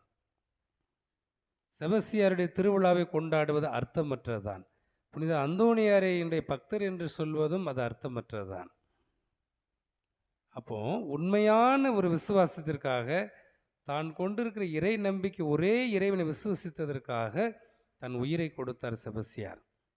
ஆனால் இன்றைக்கி ஒரு சுயநலத்துக்காக, எனக்கு நல்லது நடக்கணும், நல்ல நாளில் பிறக்கணும், நல்ல காரியம் நடக்கணும்னா கடவுளை மறந்துட்டு நாக்கு நீட்டி நன்மை வாங்கிட்டு, ஒரே சர்வீஸ்னு விசுவசிக்கிறேன்னு சொல்லி விசுவாச பிரமாணத்தில் அறிக்கையும் செஞ்சுட்டு, நாக்கு நீட்டி அதை ஒரே கடவுளை நன்மையை வாங்கிட்டு 4 நட்சத்திரம் குறி பார்க்குறது, ஜோசியக்காரன்ட்ட போகிறது, பில்லி சூனியம் செய்வனக்கட்டுகள் செய்தெல்லாம் புனித செபஸ்தியாருக்கும் கிறிஸ்தவ விசுவாசத்திற்கும் எதிராக இருக்கக்கூடிய அந்தி கிறிஸ்தவ வாழ்க்கை என்பதுதான். அதான் அப்போ நம்ம எதுக்கு பயப்படுறோம்? நல்ல நாள் இல்லாமல் வேறு நாள் செஞ்சுட்டா எதுவும் நடந்துருமோ, அல்லது சோசியம் பார்க்காட்டா அல்லது குறி பார்க்காட்டா எதுவும் கெட்ட காரியம் நடந்துருமோ. எங்கெங்கெல்லாம் சோசியம் பார்த்து நடக்கிற கல்யாணம் தான் இன்றைக்கி நிறைய டைவர்ஸில் போய் நிற்கிது. நல்ல நாள் பார்த்து நடக்கக்கூடிய கல்யாணம் தான் நிறைய பேர் இன்றைக்கி விவகாரத்தில் கிடக்காங்க. நல்ல தூய எண்ணமும் ஆழ்ந்த இறை நம்பிக்கையும் கொண்ட மக்கள் யாருமே பிரிஞ்சு வாழலை. சோசியக்காரனை நம்பாமல், 4 நட்சத்திரம் பார்க்காம, ஒருத்தருக்கு ஒருத்தர் அன்பு செஞ்சு கிறிஸ்தவ விசுவாசத்தில் உறுதியோடு இருக்கிற குடும்பங்கள், கிறிஸ்தவ விசுவாசத்தில் ஆழமாக இருக்கக்கூடிய குடும்பங்கள் இன்றைக்கும் 50 வருஷம் 60 வருஷம் உறுதியாக தான் இருக்கிறாங்க. அப்போது செபஸ்தியார் நம்ம கற்றுக் கொடுக்குற பயிற்சி என்பது என்ன? நாம் அறிக்கை செய்கின்ற விசுவாசம், நாம் நம்புகிற கடவுள் உண்மையான கடவுள் என்றால், அந்த விசுவாசத்தில் நம்ம வந்து உயிரை கொடுக்க வேண்டாம். செபஸ்தியார் உயிரை கொடுத்தார் அந்த விசுவாசத்திற்காக. நாம் வந்து உயிரை கொடுக்கணும்னு அவசியம் கிடையாது. நாம் பெற்றுக்கொண்ட விசுவாசத்தில் ஒருபோதும் இந்த இறைவனை மறுதளிக்க மாட்டேன். பெயரை மாற்றி வேலை வாங்கிறது, 4 நட்சத்திரம் பார்த்து காரியம் தொடங்கிறது அப்படின்னா, நான் கிறிஸ்துவ விசுவாசம் தோற்று போயிட்டு உயிரை கொடுக்க வேண்டாம். அட்லீஸ்ட்டு அதையெல்லாம் மறுத்து எந்த நாளும் இறைவன் கொடுத்த நாள் தான் என்று அந்த அசைக்க முடியாத இந்த விசுவாசத்தில் வாழ்கின்ற போது இந்த செபஸ்தியாருக்கு நாம் பெருமை சேர்க்கிறோம் என்பதுதான் இந்த செபஸ்தியாரிடமிருந்து நாம் கற்றுக்கொள்கிறோம். 4வது, இந்த செபஸ்தியார் வந்து ஏழைகளின் பாதுகாவலர். இதை சொல்கிறது எனக்கு ரொம்ப சந்தோஷமாக இருக்குது. இங்கே நம்ம பார்த்தோம்னு சொன்னால், கிராமத்தில் வந்து எல்லா இடங்கள்லையும் பார்த்தோம் சொன்னால், இந்த செபஸ்தியாருடைய குருசடி எங்கே இருக்கோ அங்கெல்லாம் பார்த்தீங்கன்னா எப்போ பார்த்தாலும் உப்பு மிளகு கிடக்கும், எப்போ பார்த்தாலும் மெழுகுதிரி இரவும் பகல் எரிஞ்சுக்கிட்டு இருக்கும். என்னன்னு பார்த்தா, நிறைய குடும்பத்தில் தீயாவி, அசுத்தாவி, பில்லி சூனிய கட்டுகள், நோய் நொடிகள், அதே சமயத்தில் வைசூரி கலண்டு, சின்னம்மை, பெரிய நோய், காலரா நோய், தொற்று நோய், கொள்ளை நோய், இதில் பாதிக்கப்பட்டவங்க டாக்டர்கிட்ட போய், மருத்துவர்கிட்ட போய் பணம் செலவழித்து ஒன்றும் குணமாகாதவங்க யாருன்னு பார்த்தா நிறைய பேர் ஏழைகள், நோயாளிகள். கடைசியில் செபஸ்தியார் பார்த்துக்கிடுவார். டாக்டரெல்லாம் போய் குணமாகலை, பணம் செலவழித்து பார்த்தா ஒன்றும் விளங்கலை, கடைசியில் செபஸ்தியாராவது காப்பாற்றிட மாட்டாரா என்று எத்தனையோ ஏழைகள் செபஸ்தியாருடைய குருசடியில் ஒரு மாலை வாங்கி அங்கே உப்பு மிளகு வச்சு மெழுகுதிரி பொருத்தி அங்கே வணங்கி அவர்கிட்ட ஜெபம் பண்ணிட்டு போகிற குடும்பங்கள் மருத்துவர்களால் கைவிடப்பட்டவர்கள், பில்லி சூனியம், அதே சமயத்தில் செய்வினை கோளாறுகள், அதே சமயத்தில் வைசூரி கலண்டவர்கள், கொள்ளை நோயினால், தொற்று நோயினால் பாதிக்கப்பட்டவர்கள், தீராத காய்ச்சலிருந்து விடுபட்டவர்கள்லாம் செபஸ்தியார் மன்றாட். அதனால தான் செபஸ்தியார் மன்றாட்டில் பாருங்கள், ரோமையில் கொள்ளை நோயிலிருந்தும் பெரும் தொற்று நோய் காய்ச்சலிலிருந்து விடுவிக்க பேறு பெற்ற புனித செபஸ்தியாரே எங்களுக்காக வேண்டிக் கொள்ளும் அப்படின்னு ஒரு மன்றாட்டு இருக்கும் செபஸ்தியார் மொழிக்கு மன்றாடும் போது. அப்போ இந்த செபஸ்தியார் யாருன்னா, இந்த உலகத்தில் பணம் இல்லாமல் கைவிடப்பட்டவர்கள், ஆதரவற்றவர்கள், ஏழைகள், ஒன்றுமே முடியாதவர்கள் எல்லாம் தஞ்சம் போகின்ற இடம் இந்த செபஸ்தியார் தான். இந்த செபஸ்தியார்கிட்ட போய் ஒரு உப்பு மிளகு வச்சு ஒரு மெழுகுதிரி பொருத்தி கண்ணீர் சிந்தி ஜெபிச்சுட்டு வர குடும்பங்கள் எத்தனையோ வியாதிகளிலிருந்து, எத்தனையோ பிரச்சனையிலிருந்து அவர்கள் விடுதலை பெற்று வருவதை பலருடைய சாட்சியங்களிலிருந்து நாம் கூறுவதை கேட்கலாம். ஐரோப்பா நாட்டில் தான் நடந்துச்சு. 1350ஆம் ஆண்டில் கொள்ளை நோய், தொற்று நோய், பிளேக் நோய் பரவி 2ஆம் உலகப் போரில் அழிஞ்ச மக்களை விட 1/3 அழிஞ்சிட்டாங்க. இன்னும் அடுத்து கொள்ளை நோய் வேகமாக கொரோனா போல் பரவிக்கிட்டே இருக்குது. 1350ஆவது ஆண்டில் ஐரோப்பா நாடே அழிஞ்சிரும்னு சொல்கிறாங்க. தொற்று நோய், இந்த பிளேக் நோயில் நிறைய பேர் அழிஞ்சிட்டாங்க. 1/3 அழிஞ்சிட்டாங்க. அப்போ தான் அந்த ஃப்ளாரன்ஸ் நகரத்தில் இருக்கக்கூடிய பேராயர் புனித செபஸ்தியாருக்கு ஒரு பீடம் கட்டினார். பீடம் கட்டி புனித செபஸ்தியாருக்கு அந்த ஐரோப்பா கண்டத்தை ஒப்பு கொடுத்தார். செபஸ்தியாரே, 1/3 மக்கள் அழிஞ்சிட்டாங்க, இந்த தொற்று நோய் இன்னும் பரவுச்சுன்னா இந்த ஐரோப்பா கண்டமே அழிஞ்சு போயிடும் என்று செபஸ்தியாரிடம் மக்களை ஒப்பு கொடுத்து ஜெபித்தார். அதன் பிறகு படிப்படியாக அந்த தொற்று நோயிலிருந்து ஐரோப்பா கண்டமே கோடான கோடி மக்கள் காப்பாற்றப்பட்டார்கள். அதனால தான் அந்த இடத்துல செபஸ்தியாருக்கு நன்றி கடனாக ரோமையில் பெரிய பேராலயம் செபஸ்தியாருக்கு கட்டப்பட்டிருக்கிறது. இன்றைக்கி இந்த செபஸ்தியாரை நம்ம இன்றைக்கு வழிபடுகிறோம், செபஸ்தியார்கிட்ட நம்ம மன்றாடுறோம்னு சொன்னால், செபஸ்தியார் இன்றைக்கு கைவிடப்பட்டவர்கள், ஏழைகள், தொற்று நோய்கள், காலரா நோய்கள், பிளேக் நோயினால் மருத்துவர்களால் கைவிடப்பட்டவர்கள் அனைவருக்கும் இந்த செபஸ்தியார் இன்றைக்கு பாதுகாவலராக இருக்கிறார். இந்த புனிதரிடம் நாம் நம்முடைய குடும்பங்களை ஒப்பு கொடுப்போம். இந்த புனிதரிடம் நம்முடைய பிரச்சனைகளை ஒப்பு கொடுப்போம். இந்த புனிதர் இன்றைக்கு விண்ணகத்திலிருந்து நமக்காக பரிந்து பேசுவார். இவர் ஏழைகளின் பாதுகாவலர், கொள்ளை நோய்களின் பாதுகாவலராக இருந்து இன்றைக்கு நமக்கும் தொடர்ந்து பரிந்து பேசுவார். இன்றைக்கு குறிப்பாக ஆடு வளர்ப்போர் சங்கம் இன்றைக்கி ஒப்பு கொடுக்குறீங்க. இங்கே வந்திருக்கக்கூடிய எல்லா மக்களுடைய தொழில் வளம் பெருகணும். எல்லா மக்களுக்கும் குடும்பங்களில் இறை அமைதி உருவாக வேண்டும். எல்லா குடும்பங்களும் கிறிஸ்தவ விசுவாசத்தில் இன்னும் ஆழமாக வளர வேண்டும். இந்த இறை நம்பிக்கையில் நாம் தொடர்ந்து பயணிக்க இந்த செபஸ்தியார் விண்ணகத்திலிருந்து வந்திருக்கக்கூடிய எல்லா மக்களுக்கும் எல்லா குடும்பத்திற்கும் பரிந்து பேசுவாராக. ஆமென்.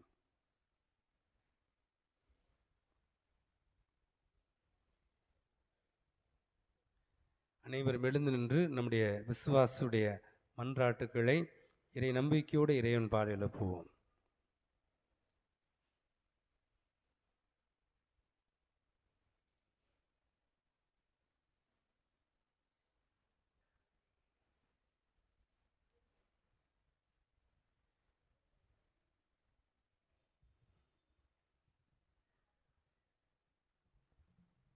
அன்பின் பரலோக தந்தையே, உமது மந்தையை வழிநடத்த நீர் ஏற்படுத்தி கொடுத்த என் திருத்தந்தை பிரான்சிஸ், ஆயர்கள், குருக்கள், இருபால் துறவிகள் அத்தனை பேரையும் உம் பாதம் அர்ப்பணித்து ஜெபிக்கின்றோம்.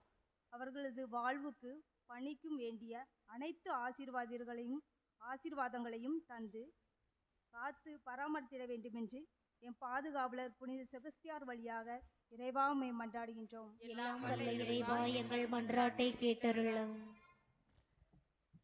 உண்மையின் அரசியை நிலைநாட்டிய இயேசுவே, எம் நாட்டு தலைவர்களை பாதம் அர்ப்பணித்து ஜெபிக்கின்றோம்.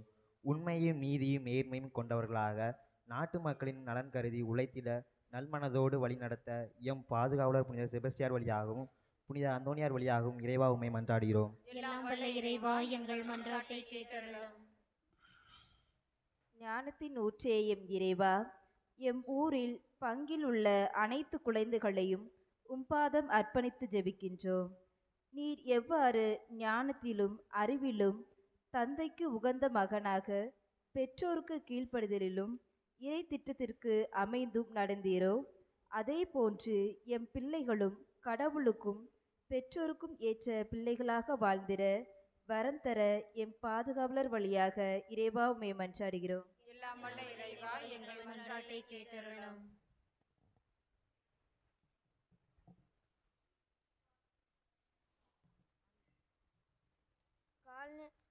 காலங்களையும் நேரங்களையும் அமைத்து கொடுத்தவரே இறைவா, நல்ல கால சூழ்நிலைகளை நீர் அமைத்து கொடுக்கபடியாகவும் போதுமான மழை பெய்து நாடு செழிக்க விவசாயம் செழிப்பதன் வழியாக மக்களின் வாழ்வு வளம் பெற எம் பாதுகாவலர் வழியாக இறைவா உம்மை மன்றாடுகிறோம். எல்லாம் வல்ல இறைவா எங்கள் மன்றாட்டை கேட்டருளும்.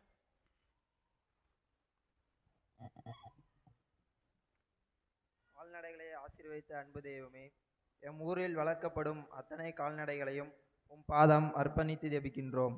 எந்த நோயும் அவைகளை அணுக விடாது வளர்ப்பவர்களுக்கு நல்ல பலன் தரக்கூடியவைகளாக பழுகி பெருகி பண்பட ஆசீர்வர்ல எம் பாதுகாவலர் புனித செபஸ்தியார் வழியாக இறைவா உம்மை மன்றாடுகிறோம். எல்லாம் வல்ல இறைவா எங்கள் மன்றாட்டை கேட்டருளும். அன்பு தெய்வமே இறைவா, கடந்த 8 நாட்களாக எங்களுக்காக திருப்பலி நிறைவேற்றி ஜெபித்த குருக்களை உம் பாதம் அர்ப்பணித்து ஜெபிக்கின்றோம். அவர்களது பணி சிறக்கவும் சிறப்பாக இன்றைய தினம் திருப்பலி நிறைவேற்றி ஜெபிக்கின்றவர்களையும் ஆசீர்வதித்து அனைத்து ஜெபங்களும் கேட்கப்படும்படி கிருபை செய்ய எம் பாதுகாவலர் வழியாக இறைவா உம்மை மன்றாடுகிறோம். எல்லாம் வல்ல இறைவா எங்கள் மன்றாட்டை கேட்டருளும். வாருங்கள், வரம் பெற்று செல்லுங்கள் என்று அழைப்பவரே இறைவா, இன்றைய விழாவை சிறப்பிக்கும் ஆடு வளர்ப்போர் சங்கம் மற்றும் கால்நடைகளை வளர்ப்போரையும் அவர்களுடைய குடும்பங்களையும் உம்பாதம் அர்ப்பணித்து ஜெபிக்கின்றோம். அவர்களையும் அவர்கள் வளர்க்கின்ற பிராணிகளையும் ஆசீர்வதியும். போதுமான விளைச்சலை கண்டடையும்படி செய்தருளும். நோய் நொடிகள் அணுகாதவாறு பராமரித்து கொள்ளும் குடும்பங்களில் குழந்தைகள் முதல் பெரியோர்கள் வரை அனைவரையும் ஆசீர்வதியும். பாதுகாப்பை கொடுத்தருளும். அவர்கள் வேண்டுகின்ற விரும்புகின்ற காரியங்களை தந்து பாதுகாத்திட வேண்டுமென்று புனித செபஸ்தியார் வழியாக இறைவா உம்மை மன்றாடுகிறோம். எல்லாம் வல்ல இறைவா எங்கள் மன்றாட்டை கேட்டருளும். எல்லாமல்ல பரம்பொருளை இறைவா, இந்த அருமையான நேரத்தில் இந்த ஆலயத்தில் கூடியிருக்கிற இறை மக்களை ஒப்புக் கொடுக்கிறோம். இந்த செபஸ்தியாருடைய பரிந்துரையினால் இந்த ஊரில் உள்ள எல்லா குடும்பங்களும் இறை அமைதியோடும் மகிழ்ச்சியோடும் ஒற்றுமையோடும் பயணிக்கவும், இந்த திருவிழாவில் அனைத்து மக்கள் ஒன்றித்து ஒப்புக் கொடுக்கிற விண்ணப்பங்கள் தேவைகள் அனைத்தும் நிறைவேற்றப்படுவதாக எங்கள் ஆண்டவராகி கிறிஸ்து வழியாக உம்மை மன்றாடுகிறோம். ஆமென்.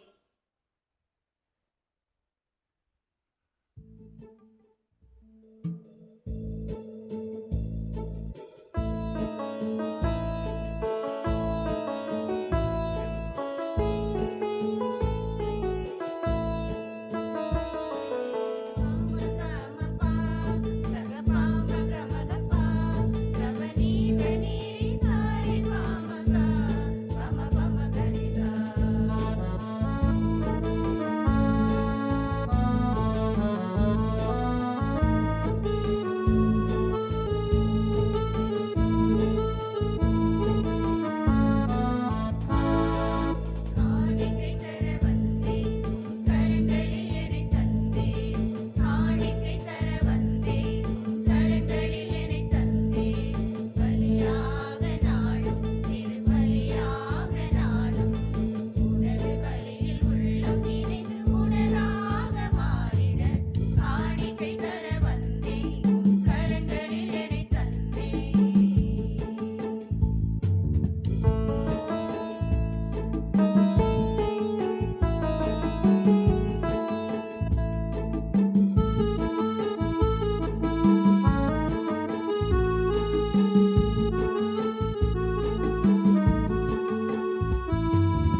சகோதரிகளே சகோதரர்களே, என்னுடையதும் உங்களுடையமான இந்த திருப்பலி எல்லாமல்ல தந்தையாகிய இறைவனுக்கு ஏற்றதாகும்படி ஜெபியுங்கள். ஆண்டவர் தம் திருப்பெயரின் புகழ்ச்சிக்காகவும் ஆட்சிக்காகவும் நமது நன்மைக்காகவும் புனித திரு அவையின் அனைத்து நலன்களுக்காகவும் உமது கையிலிருந்து பலியை ஏற்றுக்கொள்வாராக. ஆண்டவரே, உமது ஆசியாலி காணிக்கைகளை புனிதப்படுத்தவுமே வேண்டுகின்றோம். உமது கொடையினால் புனித செபஸ்தியார் தம் உடலில் துன்பங்கள் அனைத்தையும் வெற்றி கொண்டது போல நாங்களும் உமது அதே அன்பு தீயினால் பற்றி எறிவோமாக. எங்கள் ஆண்டவராகிய கிறிஸ்து வழியாக உம்மை மன்றாடுகின்றோம்.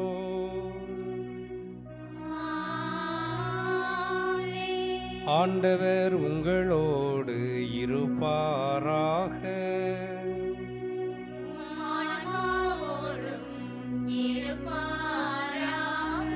இதயங்களை மேலே எழுப்புங்கள்.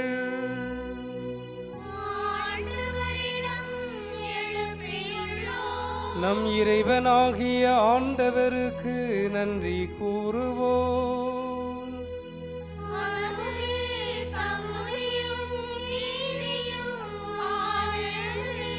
ஆண்டவரே, பரிசுத்த தந்தையே, என்றும் உள்ள எல்லாம் வல்ல இறைவா, எந்நாளும் இவ்விடத்திலும் நாங்கள் உமக்கு நன்றி செலுத்துவது மெய்யாகவே தகுதியும் நீதியும் ஆகும்.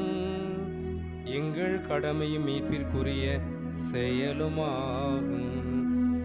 ஏனெனில் மறைசாட்சியான புனித செபஸ்தியார் உமது பெயரை அறிக்கையிட்டு கிறிஸ்துவை பின்பற்றி ரத்தம் சிந்தி மாண்புமிக்க உம்முடைய அரும்பெரும் செயல்களை உலகறிய காட்டுகின்றார். இவ்வாறு நீர் எங்கள் ஆண்டவராகிய கிறிஸ்து வழியாக எங்கள் வலுவின் மேல் உமது வல்லமை சிறந்தோங்க செய்து வலுவற்ற உமது ஆற்றல் மிகு சாட்சிகளாய் திகழச் செய்கின்றீர். ஆகவே ஆற்றல் மிகுந்த விண்ணவரோடு சேர்ந்து நாங்களும் இம்மண்ணுலகில் இடையராத உமது ஆட்சியை போற்றி இடையராத ஒரே குரலாய் பாடுவதாவது:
ஆண்டவரே, நீர் மெய்யாகவே பரிசுத்தர், தூய்மை அனைத்திற்கு எல்லாம் ஊற்று. ஆகவே உமது பரிசுத்த ஆவியை பொழிந்து இக்காணிக்கைகளை தூய்மைப்படுத்துமை வேண்டுகிறோம். இவ்வாறு உம்முடைய திருமகன் எங்கள் ஆண்டவர் இயேசு கிறிஸ்துவனுடைய திரு உடலாகவும் திரு இரத்தமாகவும் எங்களுக்கு இவை மாறுவனவாகும். நமது ஆண்டவர் மீட்பெருமான இயேசு கிறிஸ்து கல்வாரியில் பாடுபட உளம் கனிந்து தம்மை கையளித்த போது அப்பத்தை எடுத்து நன்றி செலுத்தி அதை பிட்டு தம்முடைய சீடர்களுக்கு அளித்து ஆண்டவர் கூறியதாவது: அனைவரும் இதிலிருந்து பெற்று உண்ணுங்கள், ஏனெனில் இது உங்களுக்காக கையளிக்கப்படும் என் சரீரம்.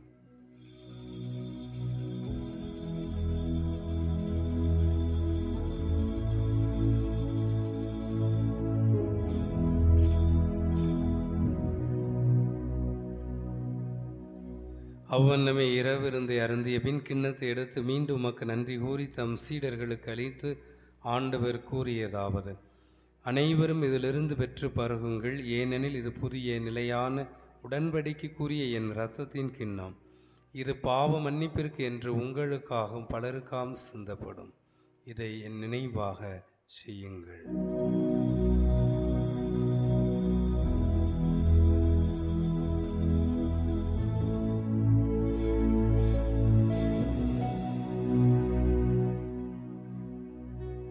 நம்பிக்கையின் மறை பொருள்.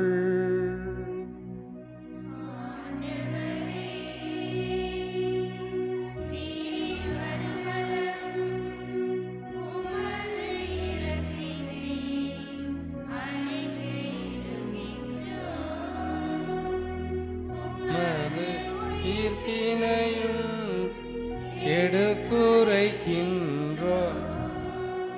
ஆகவே ஆண்டவரே, நாங்கள் கிறிஸ்துவின் இறப்பினையும் உயிர்ப்பினையும் நினைவு கூர்ந்து வாழ்வு தரக்கூடிய அப்பத்தையும் மீட்பளிக்கும் கிண்ணத்தை உமக்கே நாங்கள் ஒப்புக் கொடுக்கிறோம். திரும்ப நின்று உமக்கு ஊழியம் புரிய தகுந்தவரை எங்களை ஏற்றுக்கொண்டீர்.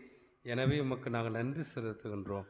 மேலும் கிறிஸ்துவின் திரு உடலிலும் திரு இரத்தத்திலும் பங்கு கொள்ளும் எங்களை தூய ஆவியானவர் ஒன்று சேர்க்க வேண்டுமென உம்மை தாழ்மையுடன் மன்றாடுகிறோம்.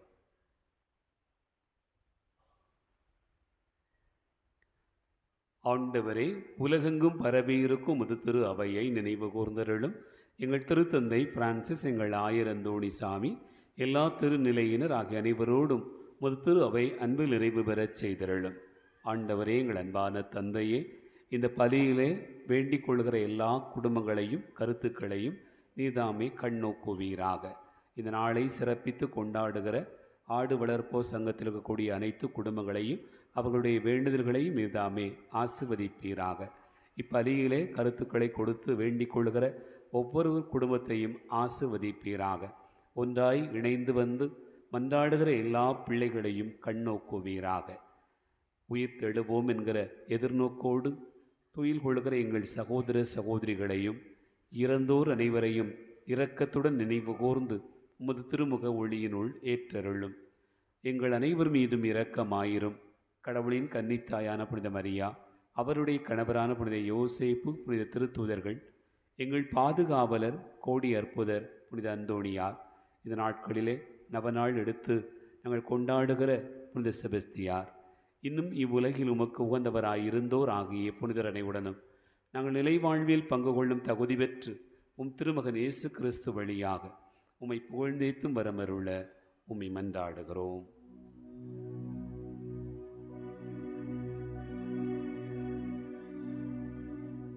இவர் வழியாக இவரோடு இவரில் எல்லாம் வல்ல இறைவனாகிய தந்தையே, தூயாவியாரின் ஒன்றிப்பில் எல்லா புகழும் ஆட்சியும் என்றென்றும் உமக்கு உரியதே.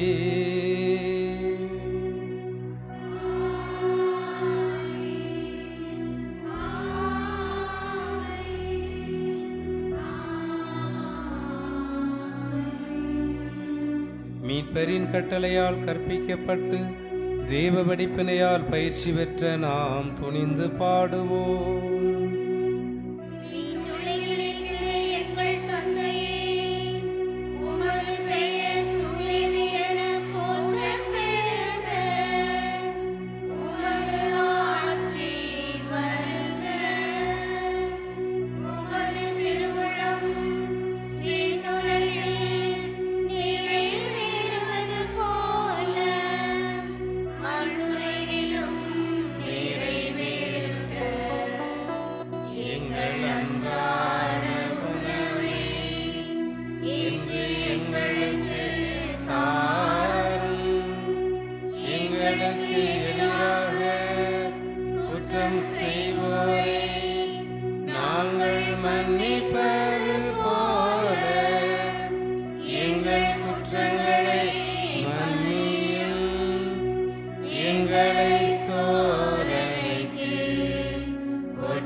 ஆண்டவரே, தீமைகள், பாவங்கள், சாபங்கள், சோதனைகள், நோய்கள், கவலைகள், நெருக்கடிகள், உள்மன காயங்கள், மன அழுத்தத்திலிருந்தும் இயற்கையின் சீற்றங்கள், விபத்து, ஆபத்துகளிலிருந்தும் சாவின் பிடிகள் அனைத்தும் எங்களை விடுவித்து எங்கள் வாழ்நாளில் சமாதானத்தை கனிவுடன் அருள உம்மை மன்றாடுகின்றோம். உமது இரக்கத்தின் உதவியால் நாங்கள் பாவத்திலிருந்து எப்போதும் விடுதலை பெற்று யாதொரு கலக்கமும் இன்றி நலமாயிருப்போமாக. நாங்கள் நம்பியிருக்கும் பேரின்ப வாழ்வையும் என் மீட்பராகிய இயேசு கிறிஸ்துவின் இரண்டாம் வருகைக்காகவும் காத்திருக்கின்றோம்.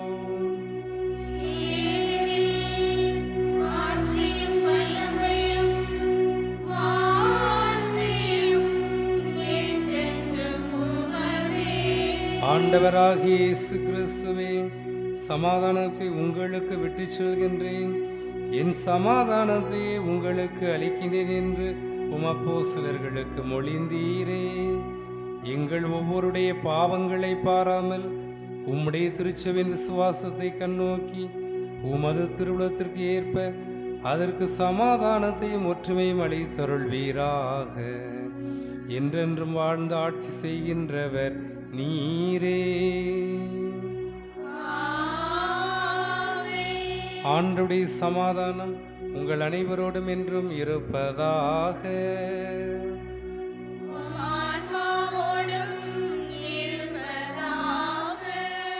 ஒருவருக்கொருவர் உயிர்த்தனம் ஆண்டவர் கிறிஸ்துவின் சமாதானத்தை பிறரோடு அறிவித்து மகிழ்வோம். உலகின் பாவங்களை போக்கும் இறைவனின் செம்மறியே, எங்கள் மேல் இரக்கமாயிரும். உலகின் பாவங்களை போக்கும் இறைவனின் செம்மறியே, எங்கள் மேல் இரக்கமாயிரும். உலகின் பாவங்களை போக்கும் இறைவனின் செம்மறியே, எங்களுக்கு அமைதி அளித்தருளும்.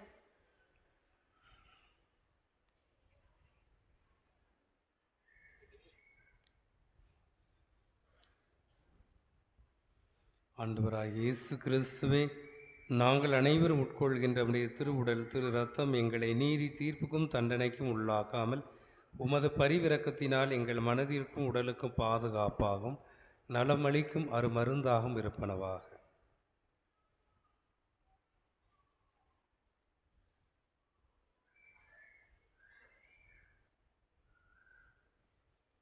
இதோ இறைவனின் செம்மறி, இவரே உலகின் பாவங்களை போக்குகின்றவர்.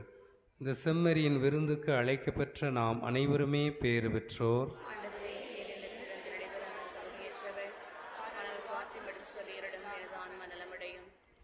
கிறிஸ்துவின் திருவுடல் திரு ரத்தம் நம்மை காத்து நம் அனைவருக்கும் முடிவில்லாத வாழ்வளிப்பதாக.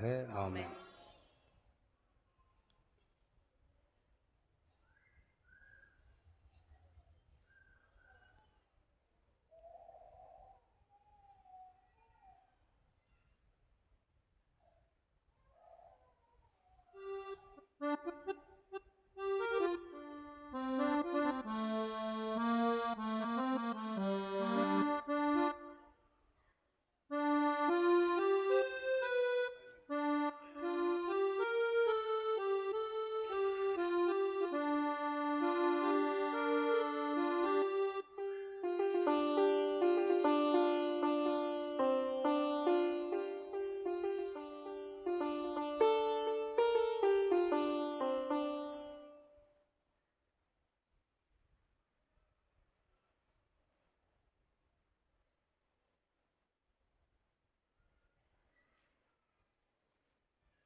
ஆண்டவர் இயேசு கிறிஸ்துவில் அன்பு நிறைந்த சகோதர சகோதரிகளே, புனித செபஸ்தியாருடைய திருநாளின் 9வது நாள் நவநாளை மிக சிறப்பாக கொண்டாடி மகிழ்ந்து ஆண்டவருடைய பேரன்பையும் இரக்கத்தையும் இந்த பலி வழியாக நாம் நிறைவாக பெற்றிருக்கிறோம்.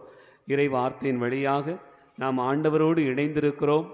அவருடைய திருவுடலையும் திரு இரத்தத்தை உண்டு பருகி நமக்கான வாழ்வுக்கான நம்பிக்கையும் ஆற்றலையும் பெற்றிருக்கிறோம். ஆகவே இந்த மகிழ்ச்சி பொங்குகிற வேளையில் இந்த விழாவின் மகிழ்ச்சியை நாம் ஒருவருக்கொருவர் பரிமாறிக்கொள்ளும் விதமாக திருவிழா வாழ்த்துக்களை கரங்களை தட்டி அன்போடு கூட பரிமாறிக்கொள்வோம்.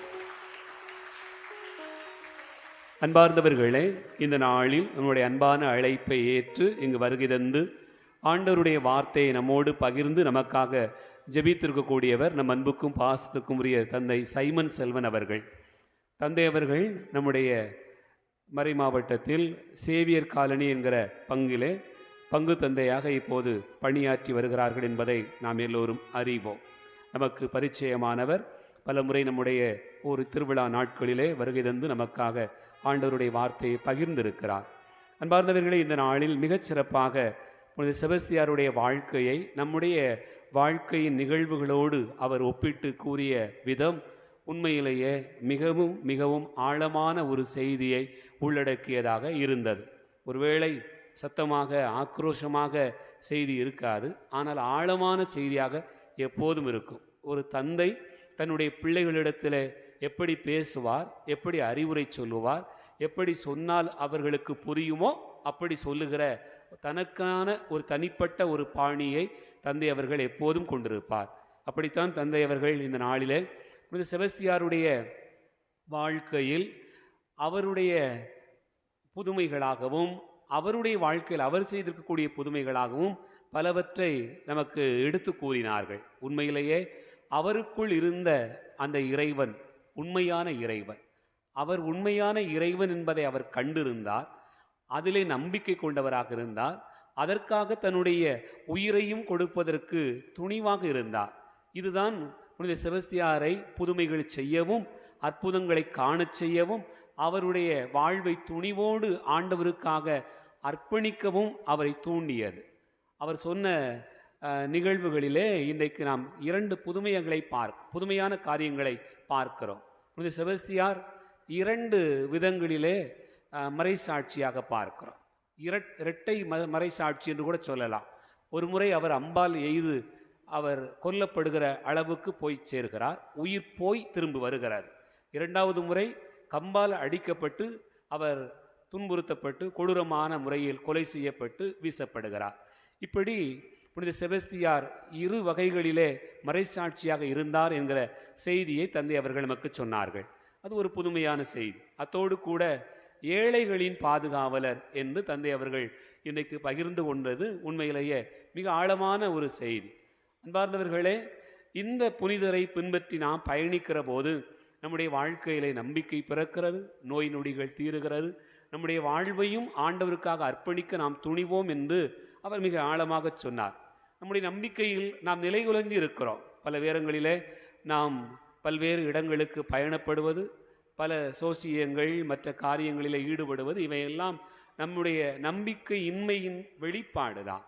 ஆகவே நம்பிக்கை குறைவு ஏற்பட்டிருக்கிற நிலையில் நாம் இந்த விழாவை கொண்டாடுகிறோம் என்று சொன்னால் நம்முடைய நம்பிக்கையை அதிகமாக்கி கொள்ள வேண்டுமே தவிர வேறு வழி இல்லை. ஆகவே நம்பிக்கை அதிகமாக்கி கொள்வதற்கான வழிமுறைகளையும் தந்தை அவர்கள் நமக்கு மிக ஆழமாக எடுத்து கூறினார்கள்.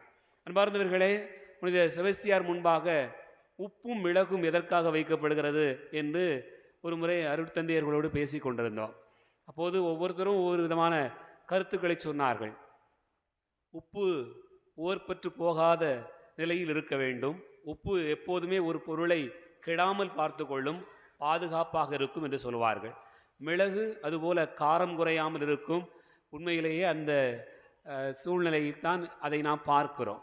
ஆனால் புனித சவேரியாருடைய வருகைக்கு பிறகுதான் இந்த உப்பு மிளகு சப்பரங்களுக்கு எரிகிற பழக்கம் வந்தது என்று சொல்வார்கள். எதற்காக என்று சொன்னால், புனித சவேரியார் இங்கு வந்து பணியாற்றிய காலகட்டங்களிலே புனித சவேரியாருக்கு இங்கே இருக்கக்கூடிய உணவு பழக்க வழக்கங்கள்லாம் ரொம்ப அவருக்கு பிடிக்கலைங்கிறத விடவும் அதை அவருடைய உடலுக்கு ஒத்துக்கிடாமல் இருந்தது. ஒரு பெரிய அளவுக்கு சுவை இல்லாமல் ஒரு வகையில் இருந்திருக்கிறது. அதனால் அவர் என்ன சாப்பிட்டாலும் உப்பையும் சேர்த்துக்கிடுவாராம், மிளகையும் சேர்த்துக்கிடுவாராம். அதனால தான் புனித செபஸ்தியார், புனித சவேரியார் யாரை எடுத்துக்கிட்டாலும் எல்லாருக்கும் என்ன போடுறோம்? உப்பு மிளகு சேர்க்குறோம். அதனால் நம்ம புனிதர்களை நினைவு கூறுகிற போது அவங்க அப்படி இருந்தாங்க, வாழ்ந்தாங்க, சாட்சியாக இருந்தாங்க. அப்படி சேர்ந்தபோது நாமளும் செபஸ்தியார் சவேரியார் வாழ்வோடு கலந்துக்கிறோம். அந்த பழக்கம்தான் வீரமாமுனிவர் காமநாயக்கன்பட்டியிலே தொடங்கி அப்படி பல்வேறு இடங்களுக்கு உப்பு மிளகு எரிகிற பழக்கத்தை கொண்டு வந்தார் என்று சொல்லுவார்கள். அதன் பிறகு நம்ம பார்க்குறோம், இந்த பழக்க வழக்கங்கள் மாதா சப்பரத்துக்கு எரிகிற பழக்கமாக மாறிட்டு. இப்போ நம்ம ஊரில் உப்பு எரிதமா என்ன எரியுதுன்னு தெரில. உப்பு எரிதமா உப்பு கொண்டு போய் வைப்போம், எரியுது இல்லை இல்லையா? சில ஊர்களுக்கெல்லாம் போயிட்டீங்கன்னு சொன்னால், அது வேளாங்கண்ணிக்கெலாம் நீங்கள் போயிட்டீங்க, அந்த சப்பரம் தூக்குற நேரத்தில், குறிப்பாக சப்பரம் தூக்குறதுக்குன்னே நம்ம ஆட்கள் வரமாட்டாங்க, எல்லாருமே வேறு வெளியூர்காரங்க தான் வருவாங்க.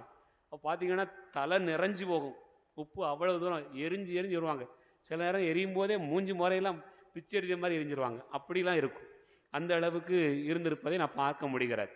இந்த பழக்கம் அப்படித்தான் வளர்ந்துருக்கிறது. அதனால் நாம் புனித செபஸ்தியார்கிட்ட வேண்டும் போது என்ன வச்சு வேண்டுனா என்ன கிடைக்கும் அப்படிங்கிறத தந்தையவர்கள் மிக அற்புதமாக வெளிப்படுத்தியிருக்கிறார்கள். தந்தையவர்கள் என்னுடைய அன்பான நண்பர், நானும் அவருமாக படித்த காலங்கள் தொட்டு இந்த நாட்கள் வரையிலும் எங்களுடைய அன்பிலும் நட்பிலும் எந்த குறைவும் இல்லாமல் தொடர்ந்து பயணித்து வருகிறோம். என்னுடைய அன்பான அழைப்பை ஏற்று இந்த நாளிலே வருகை தந்து மிகச்சிறப்பான ஒரு செய்தியை பகிர்ந்து நம்மோடு கூட இணைந்திருக்கக்கூடிய அன்புக்கும் பாசத்துக்கும் உரிய தந்தை சைமன் செல்வன் அவர்களுக்கு நம்முடைய நெஞ்சார்ந்த நன்றிகளை கரம் தட்டி அன்போடு கூட தெரியப்படுத்துவோம். அன்பார்ந்தவர்களே, ஒரு சிலர் கோயிலில் பிள்ளைங்களை விளையாட விடுறீங்க, அது ரொம்ப பேருக்கு இடைஞ்சலாக இருக்குது. இங்கே பூசை வச்சுட்டு இருக்கிறவங்களுக்கு ரொம்ப இடைஞ்சலாக இருக்குது, மறையுரை ஆற்றுகிறவர்களுக்கு ரொம்ப இடைஞ்சலாக இருக்குது. நானும் பலமுறை அதை உங்களுக்கு சொல்லியிருக்கிறேன். உங்கள் பிள்ளைங்களை நீங்கள் உங்கள் கண்ட்ரோலில் வச்சுருக்கணும். அது பாட்டுக்கு நடந்துக்கிட்டே இருக்கிறான், அங்கிட்டு நடக்கிறான், அங்கிட்டு போகிறான், பையில் பிடிங்க. இப்போ சொல்லிக்கிட்டு இருக்கும்போது கூட ஒரு பையன் அங்கிட்டு போயிட்டு தான் இருக்கான். இப்போ என்ன செய்யணும்? உங்கள் பிள்ளையை நீங்கள் உங்கள் கையில் வச்சுருக்கணும். நீங்கள் வரும்போது என்ன செஞ்சுட்டு வரீங்க? ஒரு சிலர் தின்பண்டம் கொண்டு வரீங்க, சிலர் ஒரு பந்தை உருட்டி விளையாட விடுறீங்க. இதெல்லாம் எப்படி இருக்கும்னு சொன்னால், உங்களுக்கு பிரச்சனை இல்லை, அது உங்கள் பிள்ளை.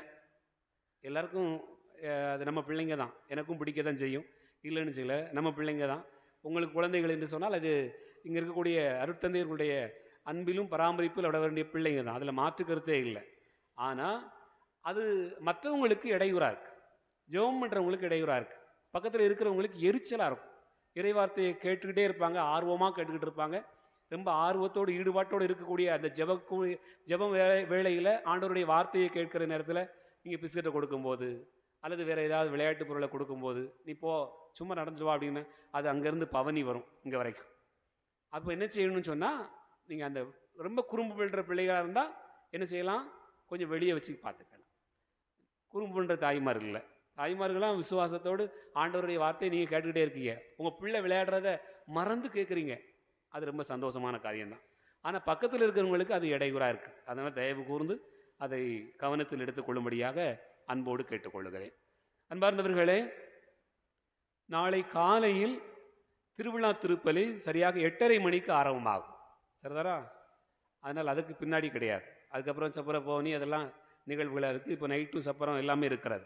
ஆகவே காலை 8:30 மணிக்கு திருப்பலி ஆரம்பமாகும்.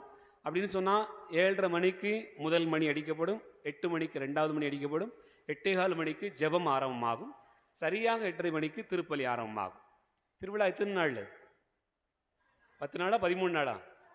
உங்களாட்டு நினச்சிக்கிட்டு இருக்கக்கூடாது. 13 நாள் அந்தோணியார் நாள் மாதிரி நம்ம இன்னும் 3 நாள் இருக்குன்னு நினச்சிட்டு இருக்கக்கூடாது. அதனால் நாளைக்கு தான் என்ன நாள்? கடைசி நாள். 10 நாள் திருவிழா என்று சொன்னால் 10 நாளும் கலந்துக்கிடணும். 10வது நாள் நம்ம நாளைக்கு ஃபாதர் சகாயஜான் மிக அற்புதமாக செய்தி வழங்கக்கூடிய ஒரு பணியாளரை நம்ம அழைத்திருக்கிறோம். அங்கே வந்து நிற்கும்போது நமக்கு நேற்றுலாம் சப்பரம் பார்த்துட்டு காலையில் எந்திரிச்சு வர முடியலை, அல்லது ஆட்டை பார்க்க போயிட்டேன், மாட்டை பார்க்க போயிட்டேன், தோட்டத்துக்கு போயிட்டேன் அப்படின்னு சொல்லிட்டு இருக்கக்கூடாது. தயவு கூர்ந்து ஞாயிறு திருப்பலி, அத்தோடு கூட திருவிழா திருப்பலி, இறைமக்கள் இப்போது எப்படி கலந்து கொண்டீர்களோ அதே போல் ஈடுபாட்டோடு முழுமையாக பங்கேற்க வேண்டும். இது குறைவில்லாமல் நடக்கிறது, மாற்று கருத்து இல்லை. இப்போதெல்லாம் முன்னாடிலாம் என்ன செய்வாங்கன்னு சொன்னால், திருவிழாவில் கொடியேற்றத்துக்கு ஆள் வரும், அப்புறம் கடைசி 2 நாளைக்கு தான் ஆட்களே வருவாங்க பல ஊர்களில், இது நடக்கும். நம்ம ஊரை பொறுத்தவரையில் எல்லா நாளும் பங்கெடுத்துக் கொள்கிறீர்கள். அதே போல் கடைசி நாள் என்பது ஆசீர்வாதத்தின் நாள், திருவிழா நாள். இன்றைக்கு உச்சகட்டமாக நாம் கொண்டாடிய அந்த நிறைவை நாளை தினம் கொண்டாடவிருக்கிறோம். ஆகவே இறைமக்கள், நீங்கள் சரியாக 8:30 மணிக்கு முன்பாக ஆலயத்துக்கு வருகை தந்து 8:30 மணி திருப்பலியிலே கலந்து கொள்ளும்படியாக அன்போடும் பாசத்தோடும் உங்களை கேட்டுக்கொள்ளுகிறேன்.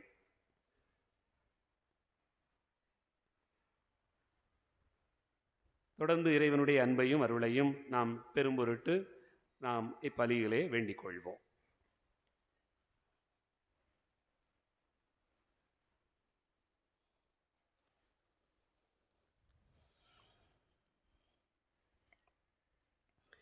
கிறிஸ்துவில் பிரியமானவர்களே, உங்கள் அனைவருக்கும் செபஸ்தியார் திருவிழாவை அன்போடு மகிழ்வோடு தெரிவித்துக் கொள்கிறேன். இன்றைய நாளில் அழைத்து உங்களோடு இணைந்து இந்த திருப்பலி நிறைவேற்றவும் உங்களுடைய மகிழ்வில் பங்கேற்கவும் அழைப்பு கொடுத்த பங்கு தந்தை அவர்களுக்கு மனதார நெஞ்சார்ந்த வாழ்த்துக்களையும் நன்றிகளையும் உரித்தாய்க் கொள்கிறேன். எல்லாரும் எழுந்து நின்று இறைவனுக்கு நாம் நன்றி கூறுவோம். என் பொருட்டு தம் உயிரை இழப்பவர் அதை என்றும் காத்து கொள்வார் என்கிறார் ஆண்டவர். ஜெபிப்போமாக. ஆண்டவரே, நாங்கள் உட்கொண்ட இந்த நற்கருணை உணவு எங்களை காத்தருளுமாறு உம்மை வேண்டுகின்றோம். மறைசாட்சியான புனித செபஸ்தியாருக்கு எந்த மனவலிமை மத ஊழியத்தில் நம்பிக்கையும் பாடுகள் வெற்றியும் தந்ததோ அதே மனவலிமையை நாங்களும் அடைவோமாக. எங்கள் ஆண்டவராகிய கிறிஸ்து வழியாக உம்மை மன்றாடுகின்றோம். ஆண்டவர் உங்களோடு இருப்பாராக.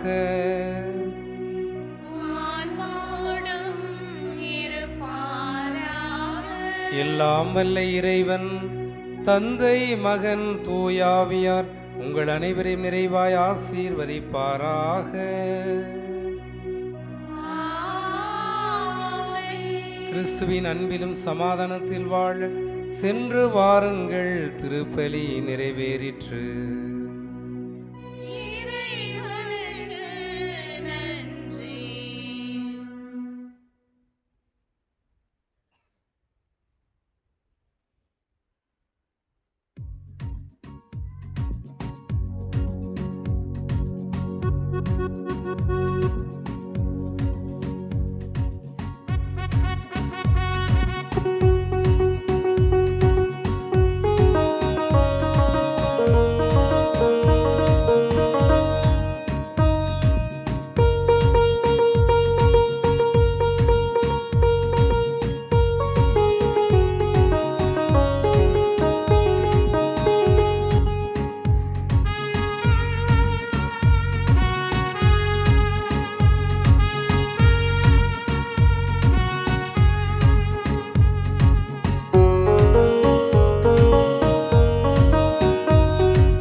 முழுவதுமாக மகிழ்ச்சி உண்டாக.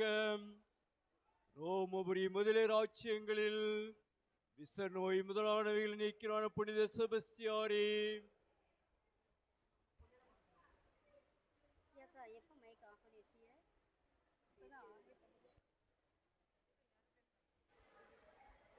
அப்படியே உட்காருங்க. துண்டு போடுறவங்க சாமியார்ட்ட முன்கூட்டியே துண்டு போட போகிறோம்னு சொல்லணுமா இல்லையா? அப்போ தான் தெரியும் எங்களுக்கு நீங்கள் வரப்போறீங்க. நான் 10வது நாள் நாளைக்கு தான் வரப்போறேன்னு நினச்சிட்டு உட்காந்துருக்கேன். அன்பார்ந்தவர்களே, திருப்பலி நிறைவேற்றி நமக்காக ஜெபித்த நம்முடைய அன்புக்குரிய தந்தை சைமன் செல்வன் அவர்களுக்கு ஆடு வளர்ப்போர் சங்கத்தின் சார்பாக இந்த பொன்னாடை போர்த்தி நன்றி சொல்லப்படுகிறது.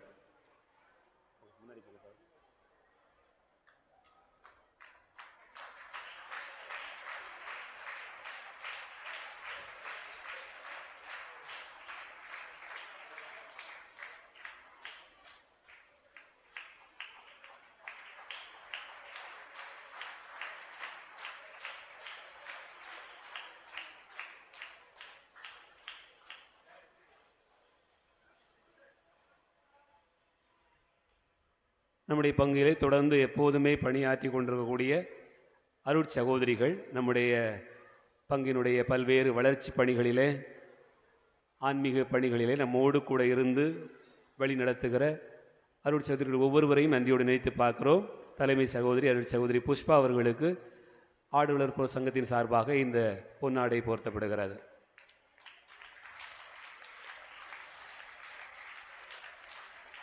மருத்துவ பணியாற்றுகிற அருட்சகோதரி அமலோப்பம் அவர்களுக்கு பொன்னாடை போர்த்தப்படுகிறது. பள்ளியிலும் பணியாற்றுகிற அருட்சகோதரி தீபா அவர்களுக்கு நம்முடைய நன்றிகளை தெரிவித்துக் கொள்கிறோம். நம்முடைய ஆலய உபதேசியார் எப்போதுமே தொடர்ந்து சிறப்பான பணிகளை செய்து கொண்டிருக்கிறார்கள். அவர்களுக்கு நன்றிகள் தெரிவிக்கப்படுகிறது.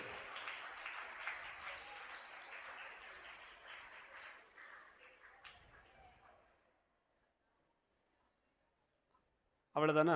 லூக்காஸ் ஐயா துண்டோட நிற்கிய உங்கள் வீட்டம்மா கூட்டுட்டுமா? மேரியக்கா வாங்க, அவருக்கு துண்டு போடுவார். உங்களுக்கு வேண்டாமா? ஜெரோம் மாமாவுக்கா வா. நம்முடைய ஆலயத்திலே சுரூபங்களை தூக்கி எப்போதுமே பணியாற்றுகிற திருவாளர் குழந்தை அவர்களுக்கு, அவர் பெரிய ஆள் ஆகிட்டார், குழந்தை நினச்சிக்கிட்டு இருக்காரு, அவருக்கு முன்னாடியே பொருத்தப்படுகிறது.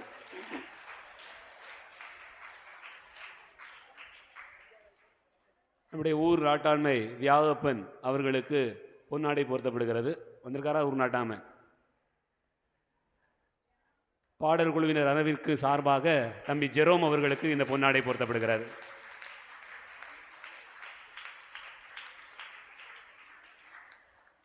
நாட்டம் வந்திருக்காரா?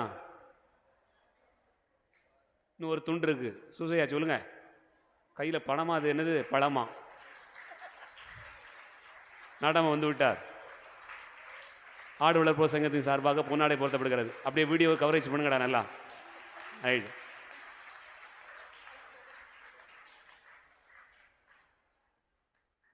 திருவிழா நாட்களை மிகச்சிறப்பாக ஏற்பாடு செய்து கொடுக்கக்கூடிய ஆடு வளர்ப்போர் சங்கத்தில் இருக்கக்கூடிய அனைத்து உறுப்பினர்களுக்கும் நான் நன்றி கூறுகிறோம். நாளைய தினம் 10வது திருநாளின் போது எல்லோருக்கும் நன்றி சொல்லுவோம். அப்போது சிறப்பான நன்றி சொல்லுவோம். இப்போது கூட இந்த விழா நாட்களுக்கான ஏற்பாடுகளை செய்து கொடுத்திருக்கக்கூடிய இந்த சங்கத்தில் இருக்கக்கூடிய அனைத்து உறுப்பினர்களை பொறுப்பாளர்களும் நன்றியோடு நினைத்து பார்க்கிறோம். அவர்களுக்கு நம்முடைய நெஞ்சார்ந்த நன்றிகளை கரம் தட்டி அன்போடு தெரியப்படுத்திக் கொள்வோம். அனைவருக்கும் நன்றி. ஆண்டவருடைய அன்பையும் அருளையும் தொடர்ந்து பெறுவோம். இறைவனை ஆசீர்வதிப்பார்.